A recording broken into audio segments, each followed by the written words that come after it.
marvelous. You're drawing your guns, but I can't play too much because you know how YouTube starts getting all weird about this shit. By the way, from both Kato and I, speaking of, and from the entire team, the Danza Project team, wanted to say thank you. You heard? 100,000 subscribers. I just took it out the plastic right now, so I don't know if I messed it up, if I'm supposed to touch this or not, but you know, I'm excited about it, right? Like I'm happy for it. You know, you said big moment. For me, it's like, I mean, it's dope. Don't get me wrong, but like, I want this times 10 in like 20s or 50s, hundreds stacked across the table, and then I'll be like, all right, that's cool. Word. That's dope. You know what I'm saying? Like, and don't get me wrong, it's dope. I don't want to downplay YouTube or anything that we've done. I'm not trying to do that. I'm just saying, like, the dream is much bigger. Keep going. You feel me? So Word. if I could shatter this to ensure that we get to 1 million, I would. Yeah. You know what I'm saying? I don't know if it'll shatter though. I mean, I was gonna shatter it. You know what killed it for me? You know what ruined it for me? What's that? Seeing Mr. Beast get like some 500 million. They sent him like a custom Mr. Beast red plaque. For hitting like 500 million. I said, we got work to do, bro. Yeah. Like, no disrespect. Obviously, it's great to have it, but we'll hang it up somewhere. Man. Yeah. It's dope. It's gonna be in the background somewhere. Yeah, put it in the shot. You know what's way doper? What's that? Doing things like this. Hey. This is what? This was like a lovely Wednesday night in Miami. It's starting to get a little too hot. Yeah. Starting to touch the 90s. I'm like, I don't know. It's a little hot. I don't know if I want to deal with all that again, but you know. Back through the trenches we go. I keep the room nice and cool, but as we've heard, not me being cold. You know what I mean? Not me being at the Danza Project. You know, not me being in Miami. Okay. Not Destini Fox. Not Pitbull not being here. Not Pitbull not being here. Not Fit Mami. Yeah. You heard? And then what else we got? Dezi Styles. Dezi Stormz. That's Dezi my artist Stormz. name. Yeah. So it's Don't you got fuck 3 it up. names. Don't Dezi fuck it up. Stormz. Dezi Stormz. But I mean, you called me Danza. So I was trying to give you that energy I back. actually what is it again? The Danza Project. Danza. Yeah. I'm trolling. That's what I do. But welcome to Miami again. Thank you. Luckily, we're not in Buffalo. You know, I feel like I'm so ready to go back. Really? Yeah. It is time. It's so time. I'm going to do a show there. That ass? Yeah. Fire. Mm-hmm. That's different right there. That's that shit talk. You know what I mean? Where you from originally? Buffalo, right? I'm from Austin, Texas originally. Okay. Uh-huh. So Austin, Texas, you got all this stuff going on right now in your life, right? And we could sit there and we could start at the end, but I don't want to start at the end. I don't do that. I like getting right into the most important shit is, who is Destini? Right. Well, like I said, I was born and raised in Austin, Texas, and then I ended up graduating from a high school called Canyon Lake. It's like right on the outskirts of Austin, and it's like super country. Right out of high school, I joined the Army. So I went to the Army when I was about 18. And my first duty station was Yongsan, South Korea. Oh shit. So yeah, I had never even been on a plane before I joined the military. Ooh, so it was super like, it was a weird transition. Oh yeah. You know, going from living in a small town your whole life and then being stationed in a whole nother country. You know, it was a super culture shock. Absolutely. But a blessing, you know, because I was able to see parts of the world that some people never get to see, you know, so. And get paid to do it. Right. And not like super good money. You know, the Army is definitely not the highest paying job and you do it for a sacrifice, but it was a really good experience. So what led to that though? Like how do you end up in the military? Like coming up, what do you feel like is the reason you ended up? So I had a really, really hard upbringing. And I just knew I wanted to get out of my hometown. And I knew the quickest and easiest way to do that was to join the Army. I knew the Army was going to take care of me. So. And you said you were how old? I joined when I was 18. So right away. Yeah. As soon as you were eligible, you just... I actually officially joined when I was 17. There's something called the early enlistment program. And your parents just have to sign off, give their consent. And so while I was still in high school, I was meeting up with a reserves unit and doing PT with them every morning and then going to school.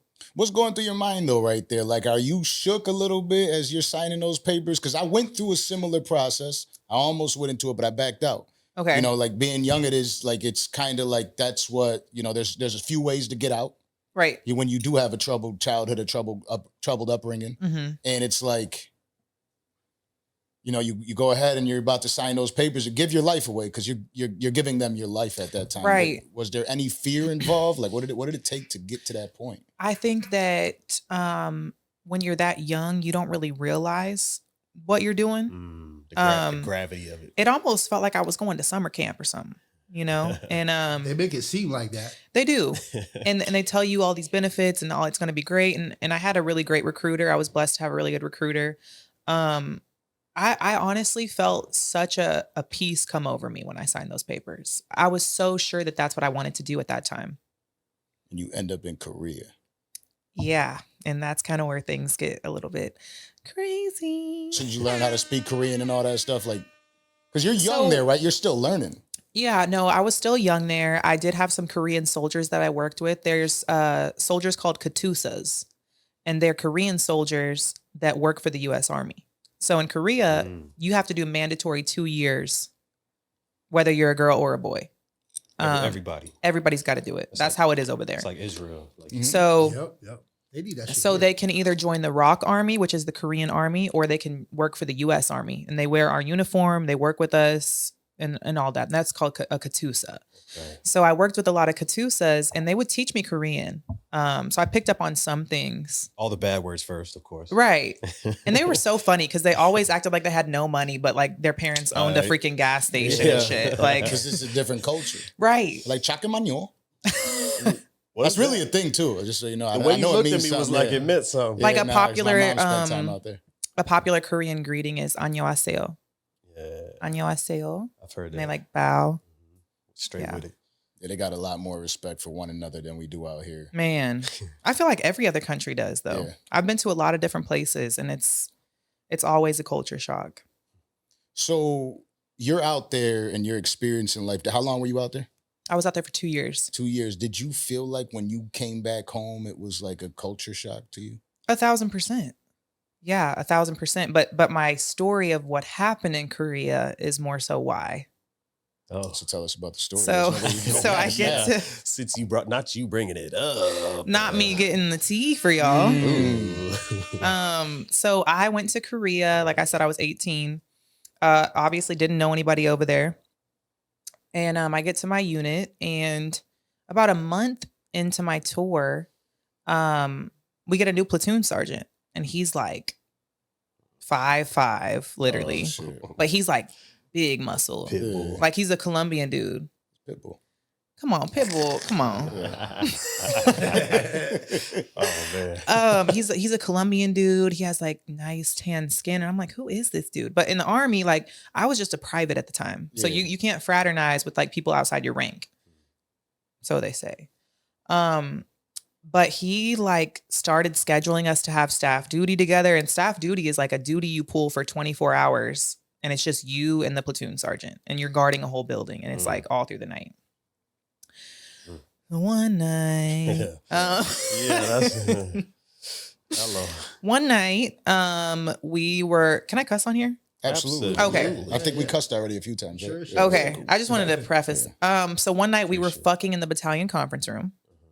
Conference room, which is super. One of the biggest rooms in the. Well, it's super not okay. Yeah.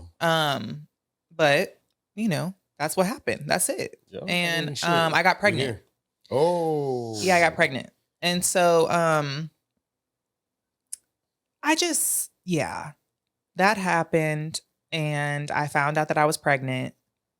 And then eventually when I was like 9 weeks pregnant, I ended up miscarrying.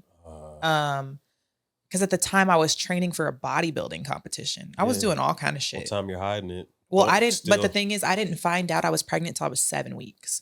And I was taking like fat burners. I was doing the crazy hours in the gym. Everything. And then when I found out at 7 weeks and then I lost my baby at 9 weeks, I was like, damn, like, can we try again? Can we try for another baby?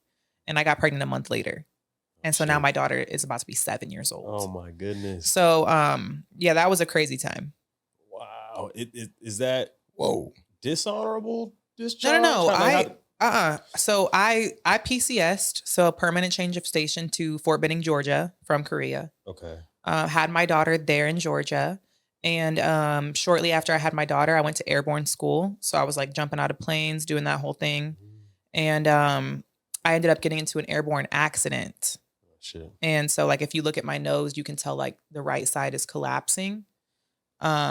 Basically when I tucked my chin to land, a clip on like a D-ring on my parachute came up and filleted my nose in half. Oh, shit. Jeez. Like hooked it through. So all the my way through. nose was like off my face, like just. Holy shit. And like I said, my daughter was 6 months old. I was already going through like postpartum stuff, you know? And a lot of changes happening. So I ended up medically retiring from the military. Word. Yeah. Wow. And what's crazy about the face, if anybody who watches wrestling and shit like that, you bleed a lot. Oh my God. There's so much, I guess, face. veins and stuff. Yeah. I had no idea. It literally Ooh. looked like a cartoon. Yeah. Like I saw so much blood squirting out of my nose. I was like, damn, this cannot be how I go I'ma out. die. Like, Yeah. This can't be. This is it. I done jumped out of planes. This is how I go. But yeah, So you're back in America now. I'm biased. And so they know it was him. They knew he was baby daddy. I mean, people speculated it, but Yeah. nobody could prove anything. So that if You they know? would have, it would have been an issue though, obviously. Oh yeah. Yeah. It would have definitely So been you an so issue. you did him a solid, you know, being able to take off and leaving him there. Yes and no. Yes. Oh, you wanted to get away? It's boring. I mean, so there's a lot more to that story. But I mean, obviously he was a Not her sharpshooter. giving us the tea. so I was, I was with dude, like my platoon sergeant. So when you're a private, you cannot live anywhere other than the barracks. Like you can't move off posts. And I wasn't trying to live in the barracks. So he was like, hey, like you could come live with me in my penthouse. He risky. And I was like, he was like, I'll drive you to PT every morning. A bitch wasn't trying to walk, you know, like Right. this all sounded so nice. And so I moved in with him. And then I started seeing like hints of a woman everywhere in the house, Oh, like hell a no. long hair or like a pink razor. And I'd be like, I asked him about it. I was like, whose is this stuff? He was like, nobody lives here. It's just me and you. Like I literally moved all your stuff in. Like, why are you worried about it? So now you lied to my face. But then I was like, he's right. Like all my stuff is here. No one else is ever here. Am I just tripping? Like, you know? Yeah. Well, I get pregnant and then like 4 or 5 months into my pregnancy, this Korean American lady is like storming at me at the gym. Like she's walking really fast toward me. And I'm like, who is this? Like I've never Shit. seen this lady before. And she's like, I just want you to know, first of all, his name was also Fred. And that's why I asked you about bro at the beginning. Oh, my Watch out for those goodness. Freds, man.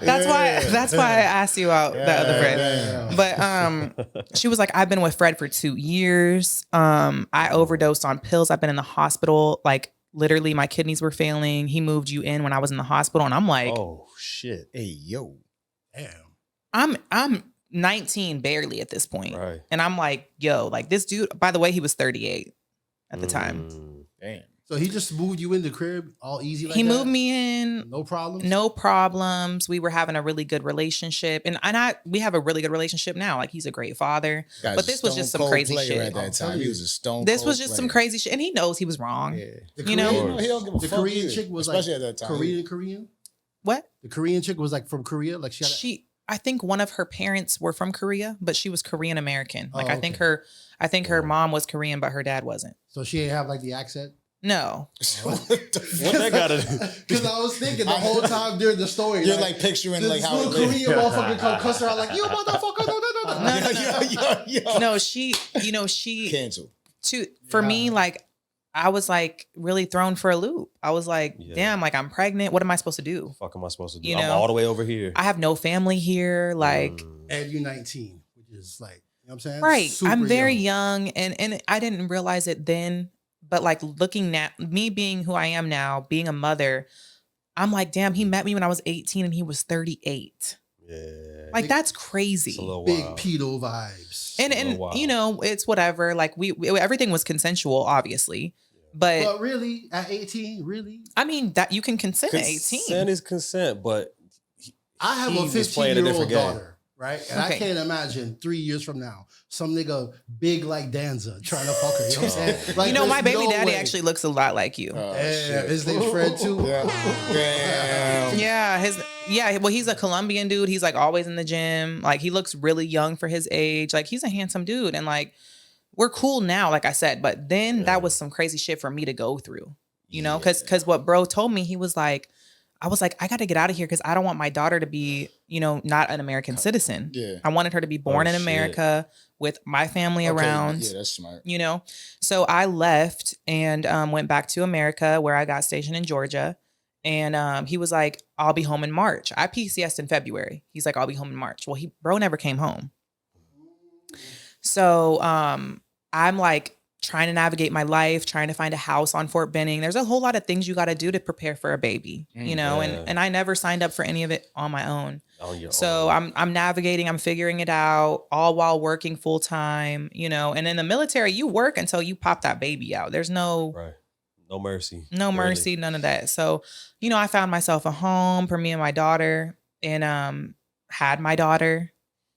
And when she was about 6 months old, he was like, I want to come home. Like, I miss y'all. Like, and I'm like, and of course I let him come home because that's tough. You know, I always try to give people the benefit of the doubt. And I don't do it so much anymore because I'm like, the benefit of the doubt really never benefited nobody. You know, like when you, because people are going to sometimes treat you different than you would treat them. Absolutely. You know, it's like, damn, I would give somebody mercy in this situation, but would they return the favor? They don't reciprocate. So, you know, we ended up getting married, doing the whole thing, and that didn't end up working out. And so it was just part of my story for real. Wow. It's crazy. Out the gate. Yeah, it's really crazy. That's rough. It was. Like so you go through this pregnancy alone?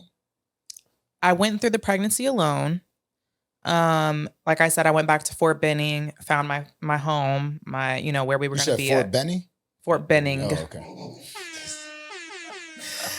Bye.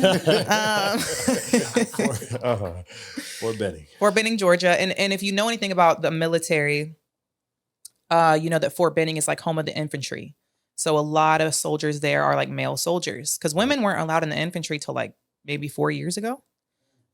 So I was one of the only women in my unit at the time. Like there was maybe like 6 or 7 women in the whole unit. And I just remember after my airborne accident, my sergeant major, he was only worried about when I was going to jump again. He's like, when are you going to jump again? And I'm like, back to business. This is not a healthy environment. You know, like I started to see the toxicity of the military. And I knew at that point that it was time for me to do something else. Word. So you changed courses, and what started that change, like for you to get into a different lane in life? So I medically retired. We moved to a different city, and it was right around the time COVID like really was coming down hard on everybody, and like we were on lockdown. I don't know how it was in Miami, but in Texas, like we couldn't go nowhere. It was definitely a little more free. It was wide open. Okay. I was still hitting. We got lucky. Okay. Well, I love that for y'all. But for us, like I couldn't even go to the gym. Like we couldn't. Down. Yeah, we couldn't do shit. And so it was a time where it was me, my husband, and then our 3-year-old. And we were just all in the house all day. Like the most freedom we got was going outside for a workout, like to my backyard, you know? And so that caused friction in our relationship. Absolutely. You know, like I could not get away from this dude and everything he was doing was bothering me. And probably everything I was doing was bothering him. It was just one of those situations where like you need your space, you need your, you know, free time. But y'all cooped up, stacked Cabin on top fever of each is other. what they call We it, were, right? I guess. Yeah. Whatever it was horrible. And I was like, this is crazy.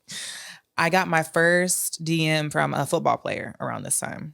And I was so green before this. Like I was obviously married, doing the whole family thing. And then she said her first. My very first. Every girl remembers their first. Like I don't give a fuck what nobody That's probably said. true. I never had to think about that. But you got to set it up though. Like, was it like a thirst trap? Did you post some crazy pic and he like? You know hearted what? it, or was it a I story? honestly don't think I posted anything crazy. I think he just saw me on the explore page, and I wasn't even posting any like sexy pics back then. Man, crazy. So he hits me up and he's like, "I'm in Austin playing poker or something." And I'm already wanting to leave my dude. I'm like, Get me out of here. Yeah. I'm like, you're pissing me off. Like everything's fucked up. So I told him, and he knows this now, but I told him I was going to go to my homegirl's house. We were going to go to the pool. Well, I went and met up with this dude. Not the homegirl's house. Dun, dun, dun. And it confirmed everything I needed to know. I was like, no, I'm definitely not going to stay with bro. Like I'm having a much better time over here. And it wasn't personal. It was just, I met him when I was 18. I didn't get to do nothing. Yeah, Right. Like I didn't get to, I never even had the college experience. You know, I went straight to the military. So like I never got to be, you know, doing what I wanted to. And plus, so, you know, you weren't necessarily in love for years and years. Let's try to make it work. No, and it wasn't, we were fighting and our daughter was getting older and it just didn't make sense. Yeah, no. Absolutely. You know? Tasha K said it when she was here. She says, every girl's got to go through their whole phase. Don't settle down until you go through that whole phase. I think every girl and every guy needs to go through it. Absolutely. I think it's part of life. Like, I don't know why people shame that shit. That's true. And everybody does. Some people just shut the fuck up about it. You know what I'm saying? There's so many people that act like they're not in that, they never been in that world. And, you know, like, I've met so many women that sit there and sugarcoat the bullshit. Like, no, it's just, I've only been with, shut the fuck up. Own it. You know what I mean? I know that, what's the name was, shut the fuck up. The problem, you know what I mean? But a lot, even men try that bullshit all the time. Problem is, if it's true, if you've never really had a hoe phase, there's going to be a time for you. Like, Yeah, it's going to happen. You're going to have somebody slide in the DMs. He might make a little more money, or he might look a little better, or he might just be a little more available, whatever the fuck it is. The real shit is the exhaustion of another individual. Well, I was talking to one of my homegirls about it today. Actually, this is so weird that we're bringing this up now. Because she was talking to me. She was like, I think I'm getting into my hoe phase. She's like 22, whatever. And I was like, it's so much deeper than anybody realizes. Like, we're all here living the human experience. Mm-hmm. We're eternal beings. I think when we die in the physical, we're still alive in the spiritual. Like, and I always tell people, we're here, we're living the human experience. You should not give a fuck about what the next person has going on. And if you do, you're not doing enough. That's just it. Like, why are you worried about, you know, counting people's pockets and counting people's pussy and all that? Like, what does that do? Right. I don't get it. Yeah, I was thinking that same thing. I think what it is some people's whole phase be trash. Their whole phase ain't raw enough. They try to go do some, get 2-3 niggas, the dick be whacked. They be like, oh, this is trash. But that's on them though. Like, that's nobody else's business. You know what I'm saying? A lot of people don't succeed in life, right? Like, if you really just look at it this way, most people won't even like try to get that bag. No. Most people won't try to get that bag. They're like, nah, I'm cool here. And that was a lesson I had to learn the hard way. Like when I always tried to hire people, like realizing that, damn, some people I thought that really wanted to get that money they just really trying to. I thought that for them. You know what I mean? They ain't thinking for themselves. So when you think about it as, there's a lot of those relationships that are out there that people are stuck miserable as fuck. Right. Like that ass, like pure depression every single fucking day. But they're like, I'm good with this. I don't want to go out and figure out what's worse because they probably ran into Fred. Yeah, they're like, my last whole phase was trash. Hey, yo. Listen, and I really do feel like people get complacent. Absolutely. Absolutely. I know a lot of people who are very complacent in their lives and their relationships. Like, there's so many married people that I know from like middle school that are just like, man, I'm really not happy in my marriage, but this is just what works right now. Plus. And that's okay. Like, if that works for you, by all means, but it wasn't working for me. Yeah. And I really feel like I said, we're living the human experience. You have to do what works for you. At all times. And it may not, like you were too fucked up at that time, or was he too fucked up? Like looking back at it, do you see any fault in yourself throughout that? Honestly, I feel like everything stemmed from him cheating on me when I was pregnant. Because I forgot to add, while I was giving birth, so I was gracious enough to text him when my water broke. I was like, hey, like, I'm just going into labor. You know, and I was alone. Like, I didn't have any family come in. I told my mom, and we don't have the best relationship, but I told my mom, hey, mom, like, I'll fly you out so you can be here, you know, when I have the baby. Yeah. She's like, I have too much going on. She ain't got nothing going on. And I'm just like, damn, nobody can be here for me. That's tough. And my sister flew in, but she didn't make it till after I already had the baby. And that's not her fault. But I invited like 6 interns in the room because I didn't want to be alone. And these people needed to get their hours. So I was like, fuck it, come on in. Like, I don't want to be alone. Party over here, y'all. Come Giving on. birth is one of the scariest things I think I've ever done. Can't imagine. Yeah, And no, so, Well, not just that, but dolo.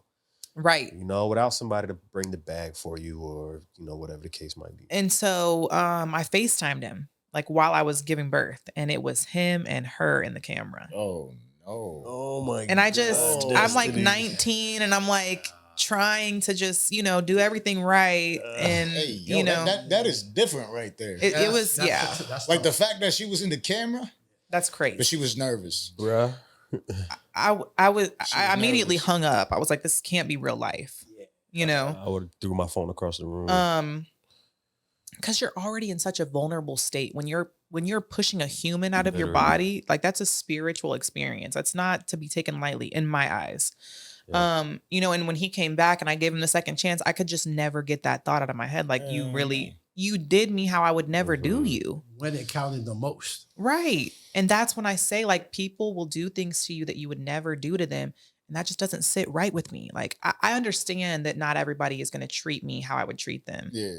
But that is bogus. Yeah, no. You know, and like I said, like, he's a great dad. Everything's cool now. But like then, it was really fucked up. Yeah, I always say, like, I have the ability to forgive. I don't have the ability to forget. Right. I can't forget. If I tried to forget, I can't forget. I can forgive you all I want, but it still happened. I still remember, nigga. Like, Right. the shit happened. So, you know, I just got to move forward with it. Try not to hold a grudge, but I can't act like nothing happened, even if I forgave you. And I got experience in it, right? Because I got a newborn daughter and I got a 2-year-old son. And like, I wouldn't even care how mad I was at her. Like, in that moment, I know she needed me. Right. Right. So Word. like it doesn't even like at that point you got to still be a human being, whether you dislike somebody or not, whether it's done or not, you still have to be a human. And he still got to be able to give you that time. For him to do some corny shit like that is crazy. Bro, 'Cause it's that, crazy. that shows just like, I mean, don't get me wrong. I know there's bitches crazy enough, right, to be like, no, you ain't doing this shit unless I'm right there. Cause you know what I mean? Like she's gonna know, even though you're gonna be with her in 3 years, she's gonna know today that I'm here. You know what I'm saying? So that's a possibility or whatever. I'm not sure how he's ever explained it to you, but it's wild because I know that in that moment that like you probably cried, you probably were in massive pain at that time. Yeah. Honestly, But you were high as hell off of whatever drugs they were feeding. you. yeah, I definitely got the epidural. Yeah. A little distracted. And I but- was just honestly in that moment, and it could be different for everybody, but in that moment, everything stopped. Like when my daughter was in my arms, I didn't hear anybody. I didn't see anything. Like it was just me and her. And that's kind of why it was so hard to let him come back. Cause I was like, it's been me and her the whole time. Like, why are you just trying when to nobody else was there. pop up? You know, and not only that, but like he was an infantryman in the military. So when he got out, it was kind of hard for him to get a regular job. Cause they're like, okay, you know how to kill people, but what else do you know how to do? What skills you got? You know, and so I was holding the family down for like a year and a half. You better than me. When I got out of the military, I listen, when I got out of the military, I picked up a job at Olive Garden. And I fucking loved working there, by the way. Shout out to Olive Garden. Endless breadsticks. But Pasta it's salad. actually really crazy because I didn't even get to eat anything because I was prepping for a bodybuilding show. So the Fit Mami name is real. Yeah.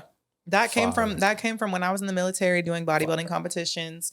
And I was pulling doubles, working at Olive Garden, and I'm waking up at 4 a.m. doing cardio. I had a 2-year-old daughter. Like, I was really doing it. That's tough, man. And I don't think people see me now and they don't know my backstory and they're like, she's just a bleh. And I'm like, okay. Yeah. Okay. Like you can have that because you actually have no idea Yeah, I what you're don't know. talking about. Like, Right. Yeah, but those people that literally hop online to comment, I be saying this shit all the time. If you hop online to comment some negative shit, you got to be like a real special type of loser. Like even when I hated people, right? Like genuinely hated them, I'm not gonna go to their page to be somebody in the comment section Right. talking some shit. Like the people that be on these lives. Yo. Think about think about how shitty your life got to be. Like that ass. You really got to think about this shit because I never did it. So I think like, what would it take for me to jump on somebody's live and be like, I hate you, you stupid bitch, slut. Like, right. dick got to be little than a motherfucker, Got right? nothing Like start going. off. You start right there. Got nothing Pockets. I don't want to count your pockets, but they got to be super empty. You know what I mean? Shit. Like because you gotta be mad. And they're watching it on a little ass phone. You know what I'm saying? Yeah, they're using a Nokia 3360 Yo. after playing a game of That's Snake on the wild. phone. Yeah. So they hating from a little ass phone. That's great.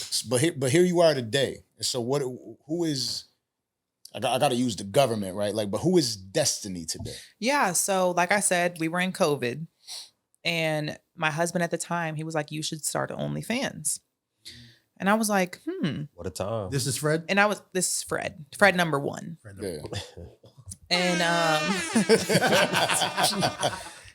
and I was like I said, I was really green at the time, like I wasn't in my whole phase yet. And I was like, damn, OnlyFans. I had never even heard of OnlyFans before. It's fresh Before around that COVID, time. I had never heard of OnlyFans. But then when I started on OnlyFans, I started meeting girls that had OnlyFans for like 5 years. And I was like, what is OnlyFans? Like, Damn, this shit was around that long? yes, it's been around for a long time. It started off as a platform where, like, say, okay, you know how to set up podcasts. You would charge people a monthly subscription and show them how to do a podcast Oh, okay. or Yeah. whatever. But then like like sex workers took it over. Yeah. And so I started on OnlyFans, and he was taking all my pictures, and we did like one tape together, and it went like crazy viral. And that's what I started doing. took off. Yeah. I mean, it's lucrative shit, especially at that time. And I was like, Whoa. okay, my husband, my baby father told me to do it. Like, and then all the people, yeah. Like, shut up. Like, why do you give a fuck how I make my money? Why do you care? You didn't care when I was in Korea, You're watching. and you're watching. No, not him. She's saying like the people. Yeah, yeah. Yeah. Just Yeah. like random people you on care the what I did with internet. my life when I was Oh yeah, word, over word, there. word. But in the military. that's the thing, okay, that people don't understand about the military is like the military is more freaky than the porn industry. Mm. Ooh, Like when what I you got mean? to Fort We're Benning. going Nickelodeon here. No, I would never look. When I got to Fort Benning, there were people adding me on Facebook pages called like Fort Benning swingers and like Oh, Army shit. fucking Now Any- you know they're definitely getting freaky. They got a lot of time to bed. You know anyone in the what I mean? My military. mind's telling me no. With that extra check. But my Anyone in the body- military is gonna tell you, like, if you know anyone who has served, go kinda home and crazy. ask them about what I'm talking about, and they will totally Yeah. verify I everything know I'm some saying. folks off the top of my head, and they are a little Yeah. aggressive. Boy, I mean, you got a lot of pent up aggression. And you have a lot of soldiers that join right out of high school who have never had that hoe phase, and then they get married. Like a lot of male soldiers and Yeah, female soldiers yeah. will get Whoa. married for that extra $200-300 a month, Of course. so they could live in a real house off post. And then they're like, Hey. damn, I never got to fuck nobody for real. Mhm. You never had those college nights, those No. house party nights, those. And that's part of the human experience. That's a Like that's fact. just That's a like fact. literally, like I can never get behind hating on what somebody got going on. That shit is weird to me. Well, shit, especially with what you've been through, of course. Yeah. Man. That's a lot to take. And I'm over here sitting there like thinking about it. And it's just like the fact that there are some people that probably, you know, rest in their final resting place and they only had one sexual encounter with one individual. Like I mean, that bless day, 'em. that day is like bless fuck. them, bro. God You know bless what I mean? Like, let me get one more day. You know, one more time. You know what I mean? That ass, like, think about how shitty that has to be to sit there. And like, I definitely went through my whole phase, right? And like, I think any man that hasn't gone through is like, I'm gonna keep it 100 and keep it a buck, right? If a man didn't go through his whole phase and he's in a relationship, he's going through his whole phase. And there's If that some makes there's sense. some Yeah. men that Yeah. have multiple hoe phases, and there's some women that have multiple hoe Yeah. phases, and there's and who cares? Great point. Yeah, but they just got to stay out of relationships, though. They can't. That's They true. can't, I they can't- agree. Yeah, they can't be That's the hoeing problem. and doing that because then we Unless care. you're like polygamous or in an open relationship. I mean, some people got, a whole lot Word, of stuff yeah. going on, but that's their business. shit. Like None of my business. Y'all Like- do what y'all Right. do. like Adam 22. Adam 22. Like Adam 22. And I know Adam 22 and Lena, his wife, they catch heat all the time Yeah. for what their dynamic. And it's like, why do people care? Especially if that's part of their business. Because one thing you're not going to do is talk me out of my business. It doesn't involve anyone but him and her.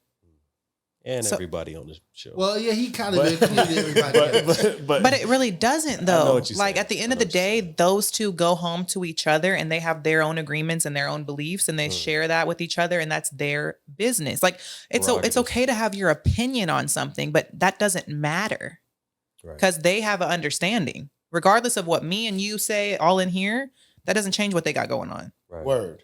And I could, I don't know your dynamic and whoever you're with, whatever, but I don't care because it's not my business. My business. Word. You know what I'm saying? I wish more people thought like that, to be honest.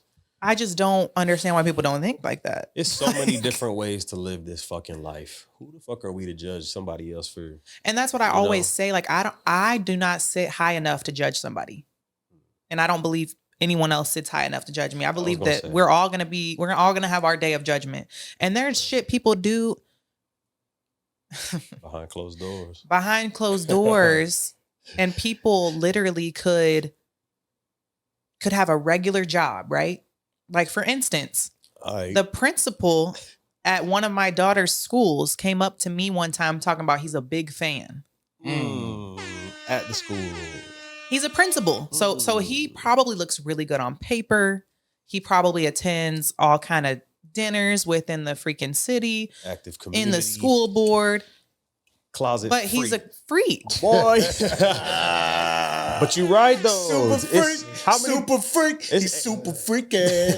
But then you can't hate on the principal. Hey, shout out to the principal. I'm not hating on him. Yeah, no, I'm just saying, and then porn stars get looked at like we're not even real people because of what we do for a living. And it's like, I have so many layers to me. Like, you're calling me a porn star, but you don't address the fact that I'm an Army veteran. Thank you for your service, by the way. Thanks. But you know what I mean? Like, people will try to take that from me. And that's something you could never take from me. And it's people criticizing me on the internet that could never jump out of a fucking airplane in full combat equipment in the fucking pitch black. No night vision goggles. I can't either, so. But those people, and it's never nobody doing better than me hating on me. That's the point. I mean, does it affect you? It used to. Okay. It doesn't affect you anymore? Not at all? It doesn't affect me anymore at all. I saw you live today. It looked like you were kind of pissed. Because, we'll get into that. Yeah, okay. But it used to really bother me. Like, I used to go through the comments and really start to believe the things that people were saying about me. That's bad. And then I had to look in the mirror and be like, I'm that bitch. I had to remember who the fuck I was. Facts. Because people will really try to deter you in any career field. Like, I'm sure y'all got haters too in the fucking YouTube community. It is so fun. Haters in the comments right now. I enjoy the fuck out of my haters though. Like, I don't ever let it get to my head about it, but I do troll the fuck out of them. Maybe too much, but I love trolling them. Right. You know what I mean? Like, they keep the views climbing. I think the reason that it was getting to me when it is because I was at a point in my life where I was like, I'm doing everything right. Right. And these people still have to, you know what I'm saying? I can't do right.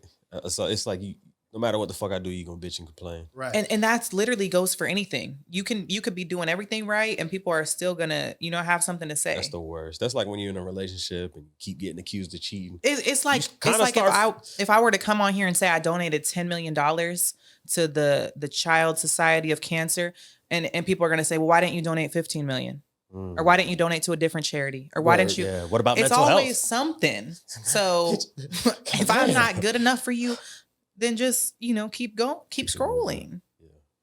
But that is what it is, right? Like, they're never really gonna fully understand. And to be honest with you, if they had the opportunity, they'd do the same.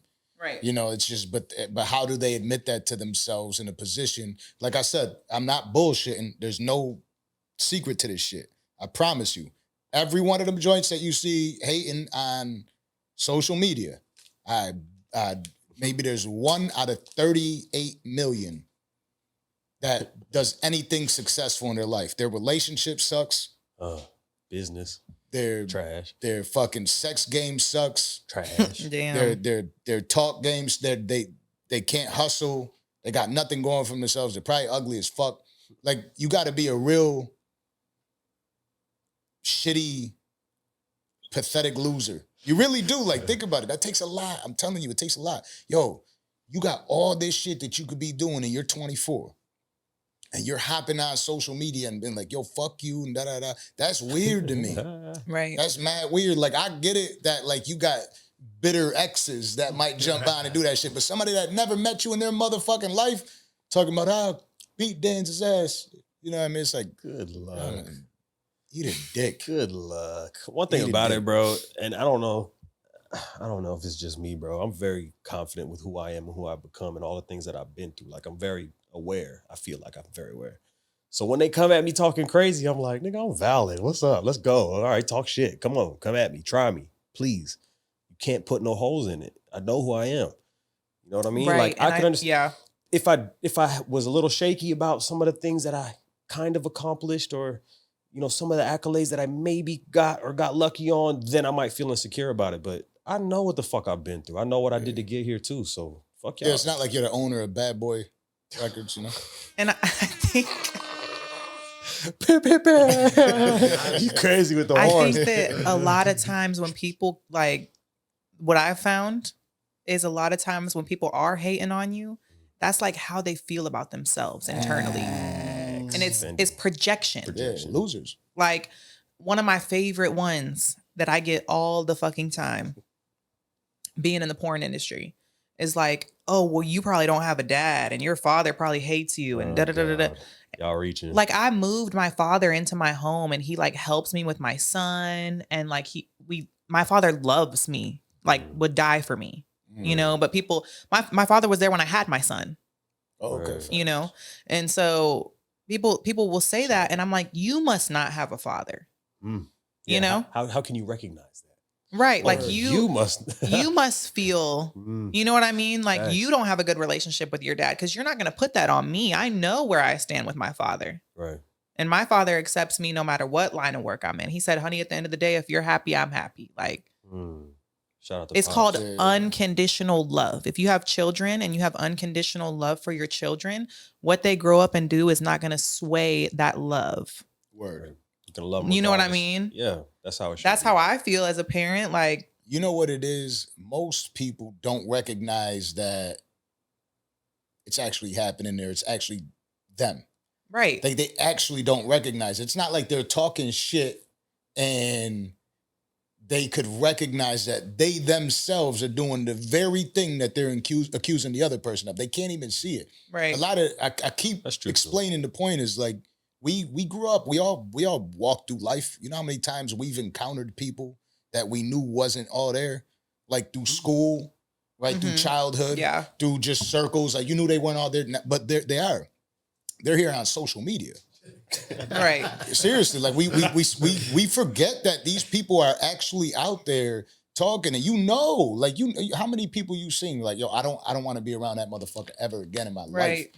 But she's on social media and she's typing to you. Twitter finger. You know what I Right, mean? right. Like, so like those type of people, it's like we got to know who we can and can't give attention to. Like, and if you do give them attention, it's only got to be just to, you know, give them, go ahead, watch the next episode. 1,000%. And another thing that I always like to revert to is like, when you give people your attention, it's like giving them money. Like, money is energy.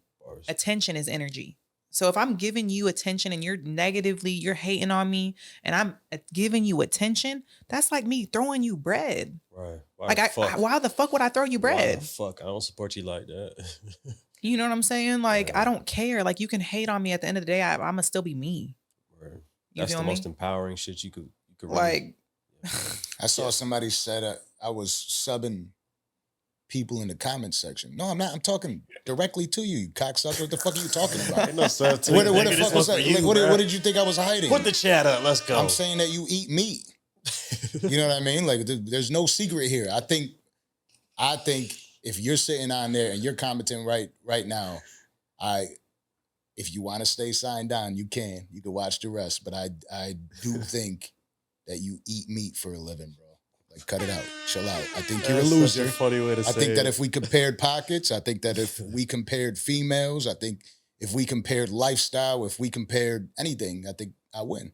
And it ain't about me versus you, but for you right now in this moment, it is. So I'm just giving you that. But that's what that is. You feel me? Talk your shit. Eat a dick.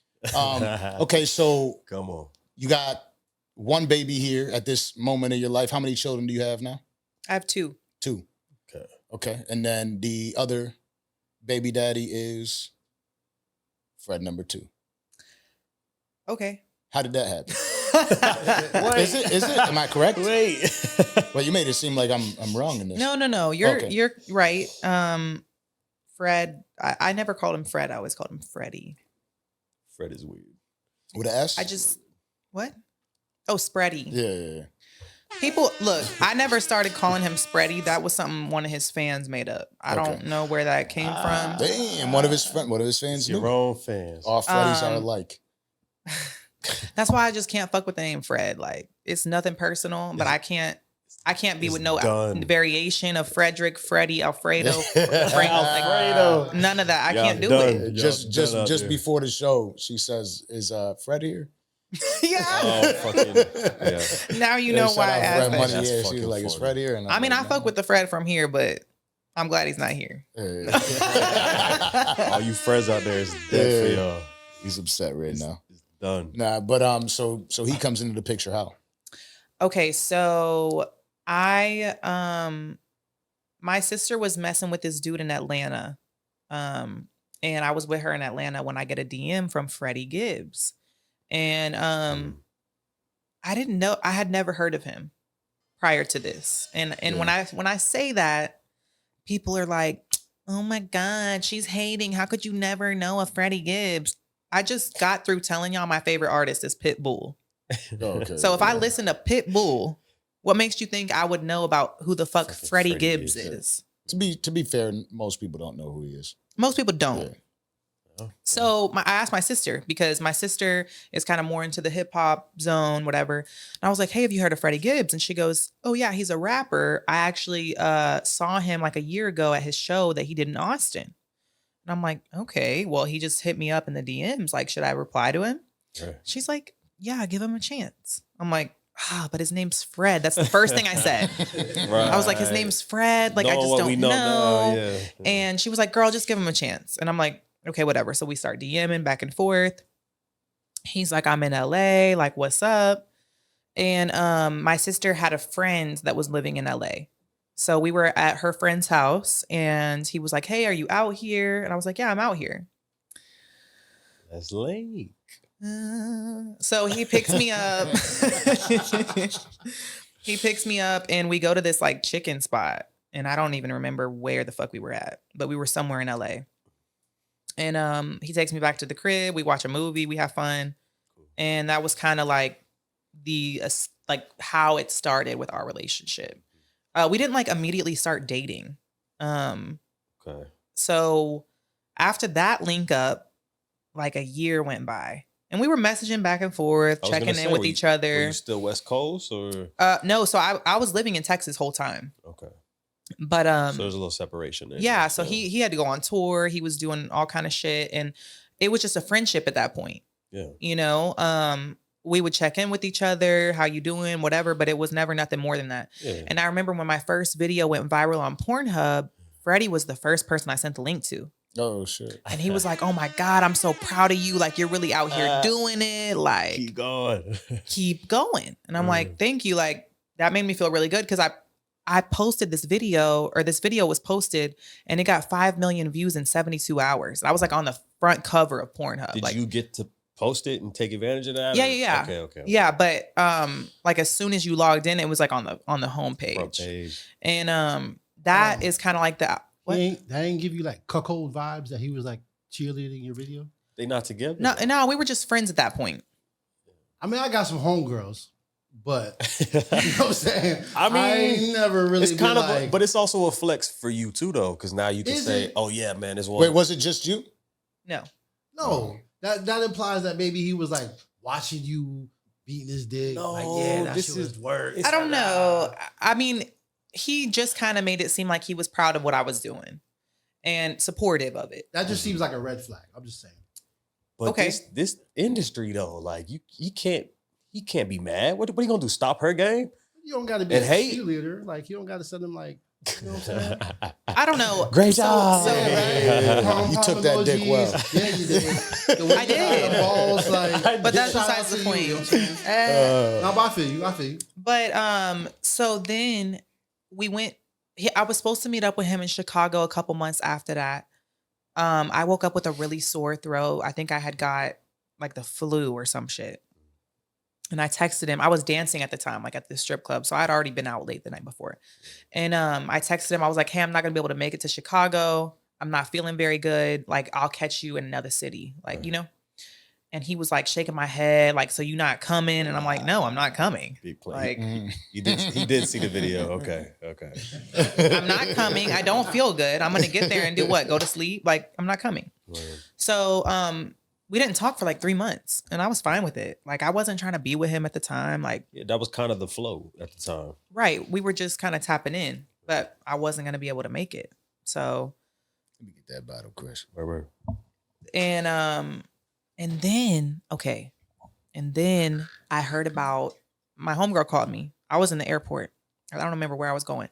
My homegirl called me. She was like, oh, no, it wasn't my homegirl. It was my sister. She was like, did you hear about Freddie getting jumped in Prime 112 in Miami? Shit. And I was like, no, I didn't.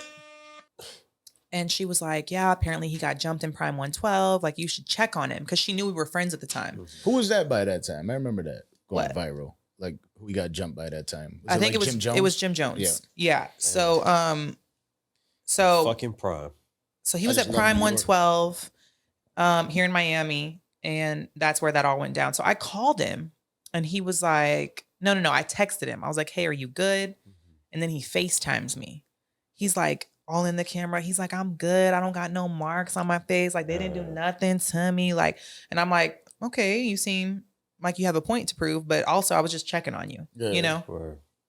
And after that 3 months that we didn't talk, I had like shaved my head. Like I had a cute little blonde buzz cut. I had just got my veneers in Colombia. Like he was like, you look different. Like you shaved your head. Like you look so bad. Like you look like Amber Rose, like all this shit.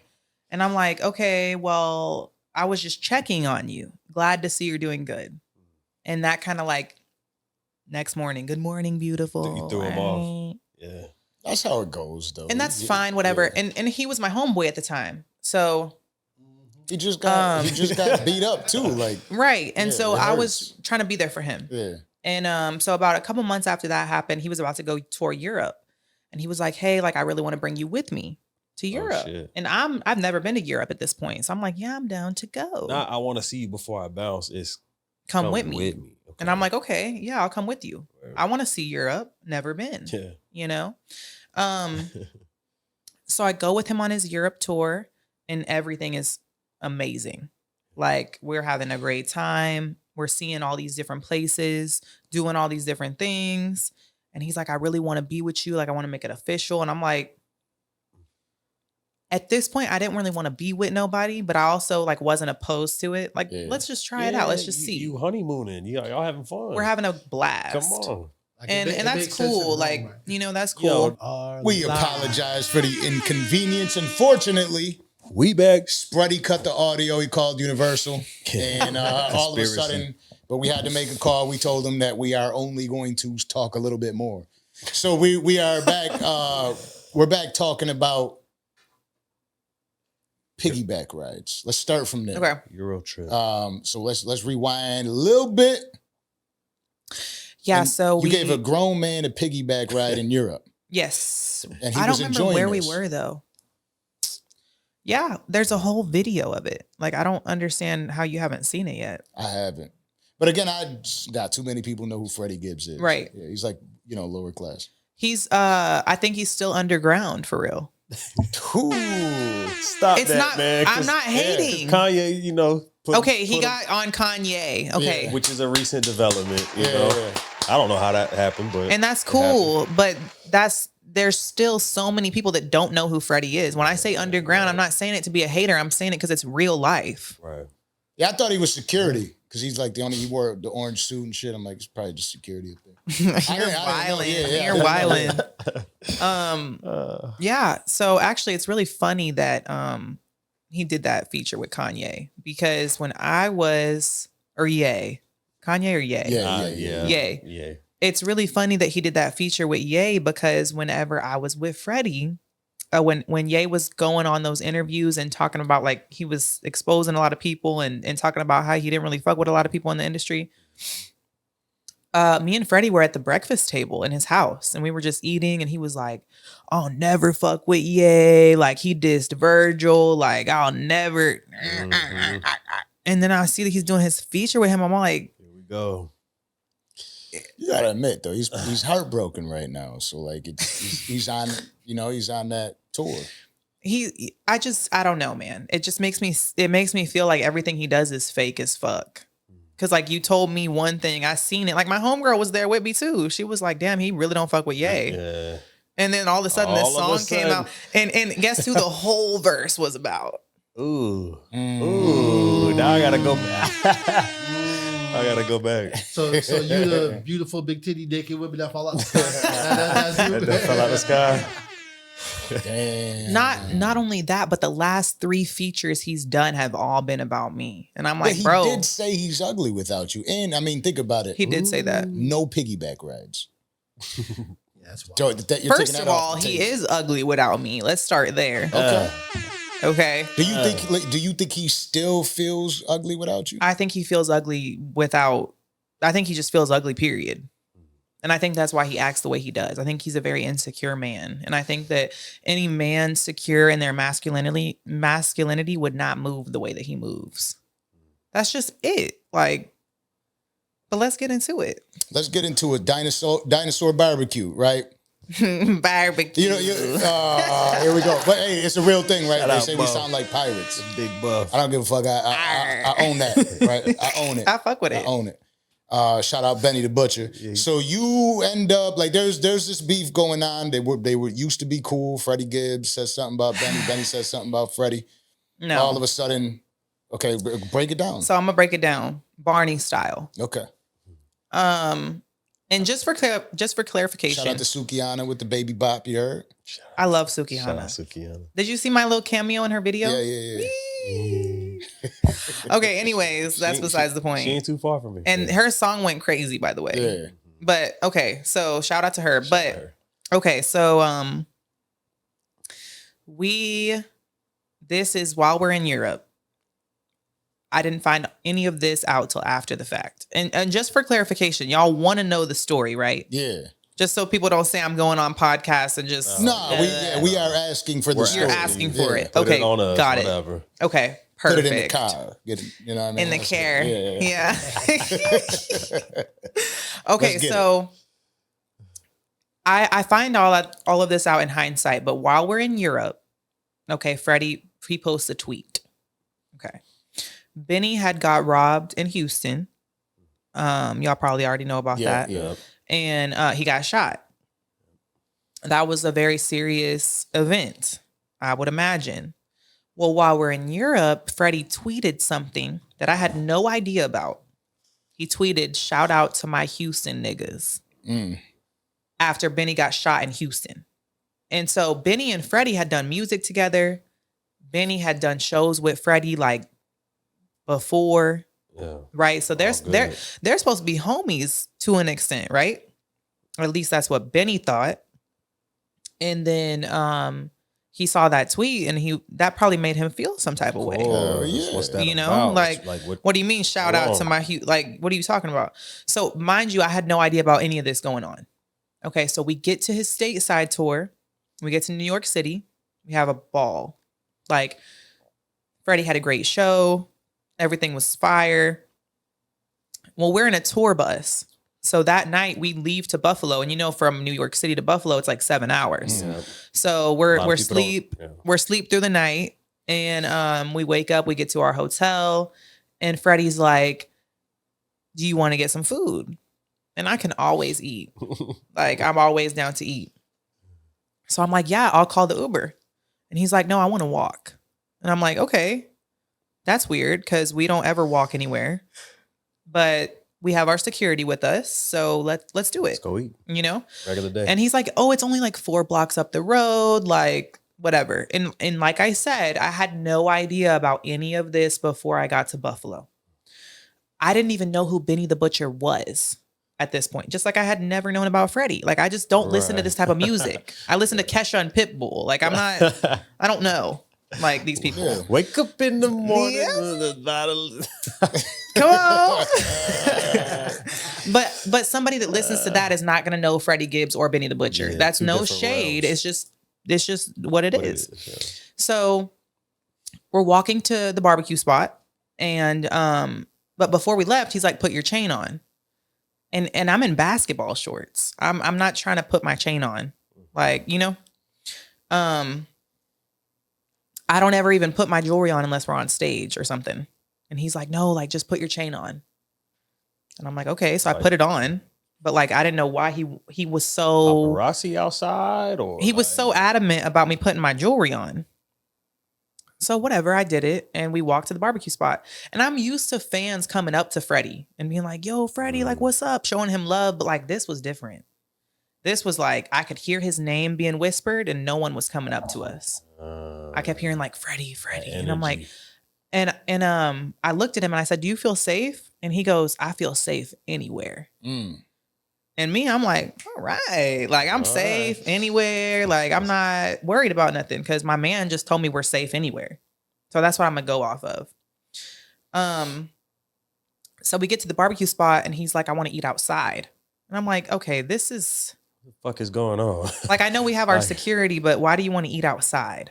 Like, but I'm following his lead because I'm supposed to trust him, right? Like he's never put me in danger before. Yeah. And I feel protected when I'm around him, So I'm just like, okay, let's eat outside. And we sit down, we order our food, and I go up. I'm like, "Hey, I gotta go pee real quick. I'll be right back." So I go pee. I come back out. The food is already here. So I'm like, yeah, it's up. So I'm like eating my brisket, man. And it's like, this was something like out of a movie. Like I look up. So Freddie's on my left side. I'm facing the street. We're at like a picnic table. Yeah. If you've seen the video, you know exactly what I'm talking about. So Freddie's to my left. I'm eating my brisket. I look up and like Benny and like 15 dudes are cutting the corner. And like I said, I didn't know who Benny was at the time. And allegedly Benny. Allegedly Benny. Yeah, right. And and he looks at Freddie and he's like, "You're not supposed to be here." And then I look at Freddie and I'm like, "Nigga, we ain't supposed to be here?" What do you mean we're not supposed to be here? And Freddie's like, "Yo, I got my girl here. I don't want to do this right now." It's almost like he had me there to say that. Scapegoat. Like, "Yo, I got my girl right here. I don't really Come on, she got my chain on, bro. Come on. Like, and they weren't trying to hear none of that shit. And, in hindsight, I should have stood off to the side. But I deeply loved and cared about this person. Yeah. And I saw what was happening to him. Like he was immediately backed up into a brick wall, just totally getting like demolished. Like, and I'm not even trying to be funny. This is literally what happened. What happened. And on camera. I love this story, by the way. And I'm not like a gossip type of guy, but I love this goddamn story. And it's like to have lived it is even crazier. So I remember I look up at one point, dude snatches my chain. I don't know who the fuck snatched my chain, but it was somebody. And I remember looking at him like, what? Like, bitch, you did not just take my shit. Like, for real, bro? Like, but it was like a pause. And then I looked over my left shoulder. And I just see Freddie getting drugged by his chain and like blood pouring out of his head. And I'm like, I'm freaking out because this is somebody I care about. We came here for chicken, y'all. You know what I mean? Like this is somebody I care about, and I'm seeing him in his worst state. And I'm trying to pull people off of him. Like I'm sure y'all saw in that video. I was pulling people off of him. Balled up. Like I was really like trying to help him. And they took his Rolex. They got that shit. That shit popped right off like a fucking... Ooh, you got that shit from the Dollar Tree? Like a charm bracelet, bitch. That shit came right off. I don't know where it came from. Ah, man. But, hey, yo! Bro. But he was holding on to his his rabbit charm. He was holding on to that shit for dear life because he opened his hand up and his hand was cut open. That's the trophy. Like from that That's fucking the trophy right there. You know, and damn, but he let you go out there, Dolo, though. You gotta protect wifey. And you know first. what's crazy as fuck about that is I didn't even realize until after the fact that he put me in that situation on purpose. He knew what he was doing when he brought me there. Like everybody loves to talk about like, oh, well, he got jumped by like 20 dudes. What was he gonna do? He never should have brought me there. He should have never had me there. Like him knowing that he had beef in that city with that specific person. And you want to sit outside. He should have said stay in the hotel room. We could have Uber Eats. He could have told me not to come to that city. But he wanted to flex. He wanted to use me as a human shield and say, yo, I got my girl right here. I can't do this right now. You know what I mean? That's crazy. All I could think about in that moment was like, I got to make it back to my daughter. I don't know what the fuck is going on, what y'all got going on, but I'm not a street bitch. Yeah. You know, like, and I don't get me the fuck out of here, you know, and I'm just trying to like ride for my man, but like you can really die behind that shit. Hell yeah. You know? So how did you leave there? Did you put him on your back and carry him out? So we left. I was thrown for a loop, but we were right next to a police station. Mm-hmm. And so we're walking past the police station, trying not to cause everything's fine. Everything's fine. Freddie's fucked off. Like his whole face is cut open. And I'm like covered in blood. Like from not my blood, but like Freddie's blood. Yeah. And we walk literally back to the venue where he's performing that night. And he's like, I'm still doing my show. Like these people not gonna fuck up my money. Like, okay, that's fine. But your head is cut open. Kind of fucked. Yeah. You need to sit Did down. you wear like a mask for that show? He had a mask. He had sunglasses on. But then he took his mask off like toward the end of the show. And you can see the picture on Google. His eyes are like swollen shut. Yeah. And I never saw any of this in the moment. Like I could have never in that moment been like, he had me there on purpose. But in hindsight, like I know, I see it for what it is. Anybody that doesn't see that has to be blind, stupid, or slow, you know, because it's like, how would you put your girl that you love in that position, you know, and risk it like that? That's crazy. That's full circle like a motherfucker though, because the first time he gets you is at Prime 112 when he just got beat up. You know what I mean? Same shit happens. Now you're full circle. Is that the night that full circle you kind of were like, yeah, I don't know about this one? That was kind of the very first time that I felt like I was unsafe around Freddie, because I was like, why do none of these people fuck with you? Why do none of these rappers fuck with you? Common denominator. You know, like why do none of your other baby mamas fuck with you? Like it can't all be them. You know, it can't all be them. So for a long time, I was so before I get to that, we go to Atlanta. Atlanta was our next stop. And I was kind of terrified to go to Atlanta too, because I knew that there was some people that were involved with that also stayed in Atlanta. Yeah. So this is so crazy talking about. Yeah, so the haters spread all over. Spread. Yeah. Wide open. Yeah. And so the thing is like we get to Atlanta and Freddie's still fucked up. His eyes are swollen shut. And he's like, I want you to go to Walgreens and get me some Band-Aids. And I'm like, I'd have been like, who's at Walmart? No, I'm sorry, not Walmart, Walgreens. Yeah, the pharmacy. sorry. He wanted like Neosporin, all those things. Yeah. Man, he caught a case of the beats. And First aid. But think about it. He had me walk to Walgreens in Atlanta a day after we got jumped by myself to get him his shit. Yeah, I was like, no, I can like Uber it here. Like I can bring it. Like I can have your assistant go fucking get it. How about that? What happened to the security though? They got laid out in fucking Buffalo. Oh. Woo! You know how we do it in Buffalo, baby. Like I said, we ain't going. They were the I'm taking a first shot one. to that. They were the first. Me too. Yeah, fuck that. Shout out to Buffalo. They were the first ones to get laid out. Damn. And so Freddie fired them immediately, like it was their fault. Like, you It know, was. I mean, shit. Public ass. it wasn't though, because why did you bring us there? Why are we sitting outside? Why are we did walk outside in there? fucking Buffalo? Why are we doing that? And you know what the fuck going? And he might have been the only one that Buffalo, like I think a lot of people think that Buffalo is a type of city that you could play with, right? Like it's just not. I don't think people think that. have for a while. A lot of people thought it was just like the country. You're going to Buffalo, you're going out in the country. A lot of people ain't. I'm like, bitch, you could have took me to see Niagara Falls and you took me to Dinosaur Barbecue to get smoked. Barbecue wasn't the only thing that got smoked. Like, what the fuck? I didn't even know Niagara Falls was by Buffalo. You know how pissed off I was when I heard that I could have saw one of the 8 wonders of the world, bitch? The Hershey factory. And you and there's. So then, okay, so we go to Atlanta. He has me walk into Walgreens to get his bandages, and I'm really like, all bullshit aside, y'all, I was terrified. Word. Because I didn't know when we were gonna get run up on again. I was very scared. Rightfully so. You know, and I was shook up because, like I said, I'm not from the streets. Like, I don't, that shit, when I saw that shit, that was like out of a movie. Yeah. For me. You know, y'all might be used to that. I was not used to that shit. Mean, bunch of niggas come around the corner. They had, and they had bricks. I was like, oh yeah, we about to. This is it.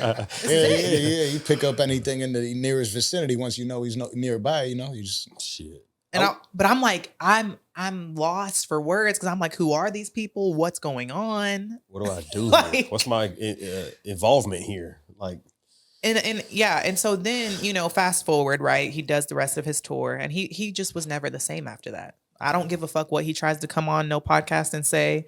I lived it. I seen bro. Like, he wasn't the same. And he began to have these migraines. And he said he had dealt with them like years prior. But they all just sudden popped back up. And these, when I talk about migraines, like, it was to the point where he was passing out on the kitchen floor and I had to catch bro. Damn. That's like, not good. from falling and passing out. That's not good. You know, and there were times where we had to cut all the lights off in the house. You had to whisper. Like, he was like, these migraines are going to kill me. Like, duh. And one time I made a comment. I was like, you think it's from what happened in Buffalo? He goes like, don't give those niggas that much credit. Like, I'm like, I think that's what it's from, though. Was it cold outside? When? At that time in Buffalo? I don't think so, because I had on like a crop top and basketball shorts. Because I'm not, you know. I think no. It was May. It was in May. People are still wearing their Timbs. I don't know. Yeah. But he was fucked off. Yeah, that's what I'm saying. The Timberlands. And so, you know, and anytime I would try to bring it up and talk about it, because I had nobody else to talk about it to. I was fucking fucked up. Yeah, and they beat the CTE into him. That's fucked and up. every time I would try to talk about it to him, he would be like, why are you bringing that shit up again? Like, you don't talk about nothing else but that shit. And I'm like, bro, I'm fucked off. Like, I kind of don't blame him. One of the worst things that can happen is you getting beat up in front of your lady. But you caused it. Word. That's true too. You what brought me there. Like, why do people not understand that? Why do people not understand that he literally brought me there? Walked there. Ate outside. Ate outside. Like, it's like he wanted to say, I went to your hood and nobody knew you. But everybody knows Benny in Buffalo. Yeah. Wrong.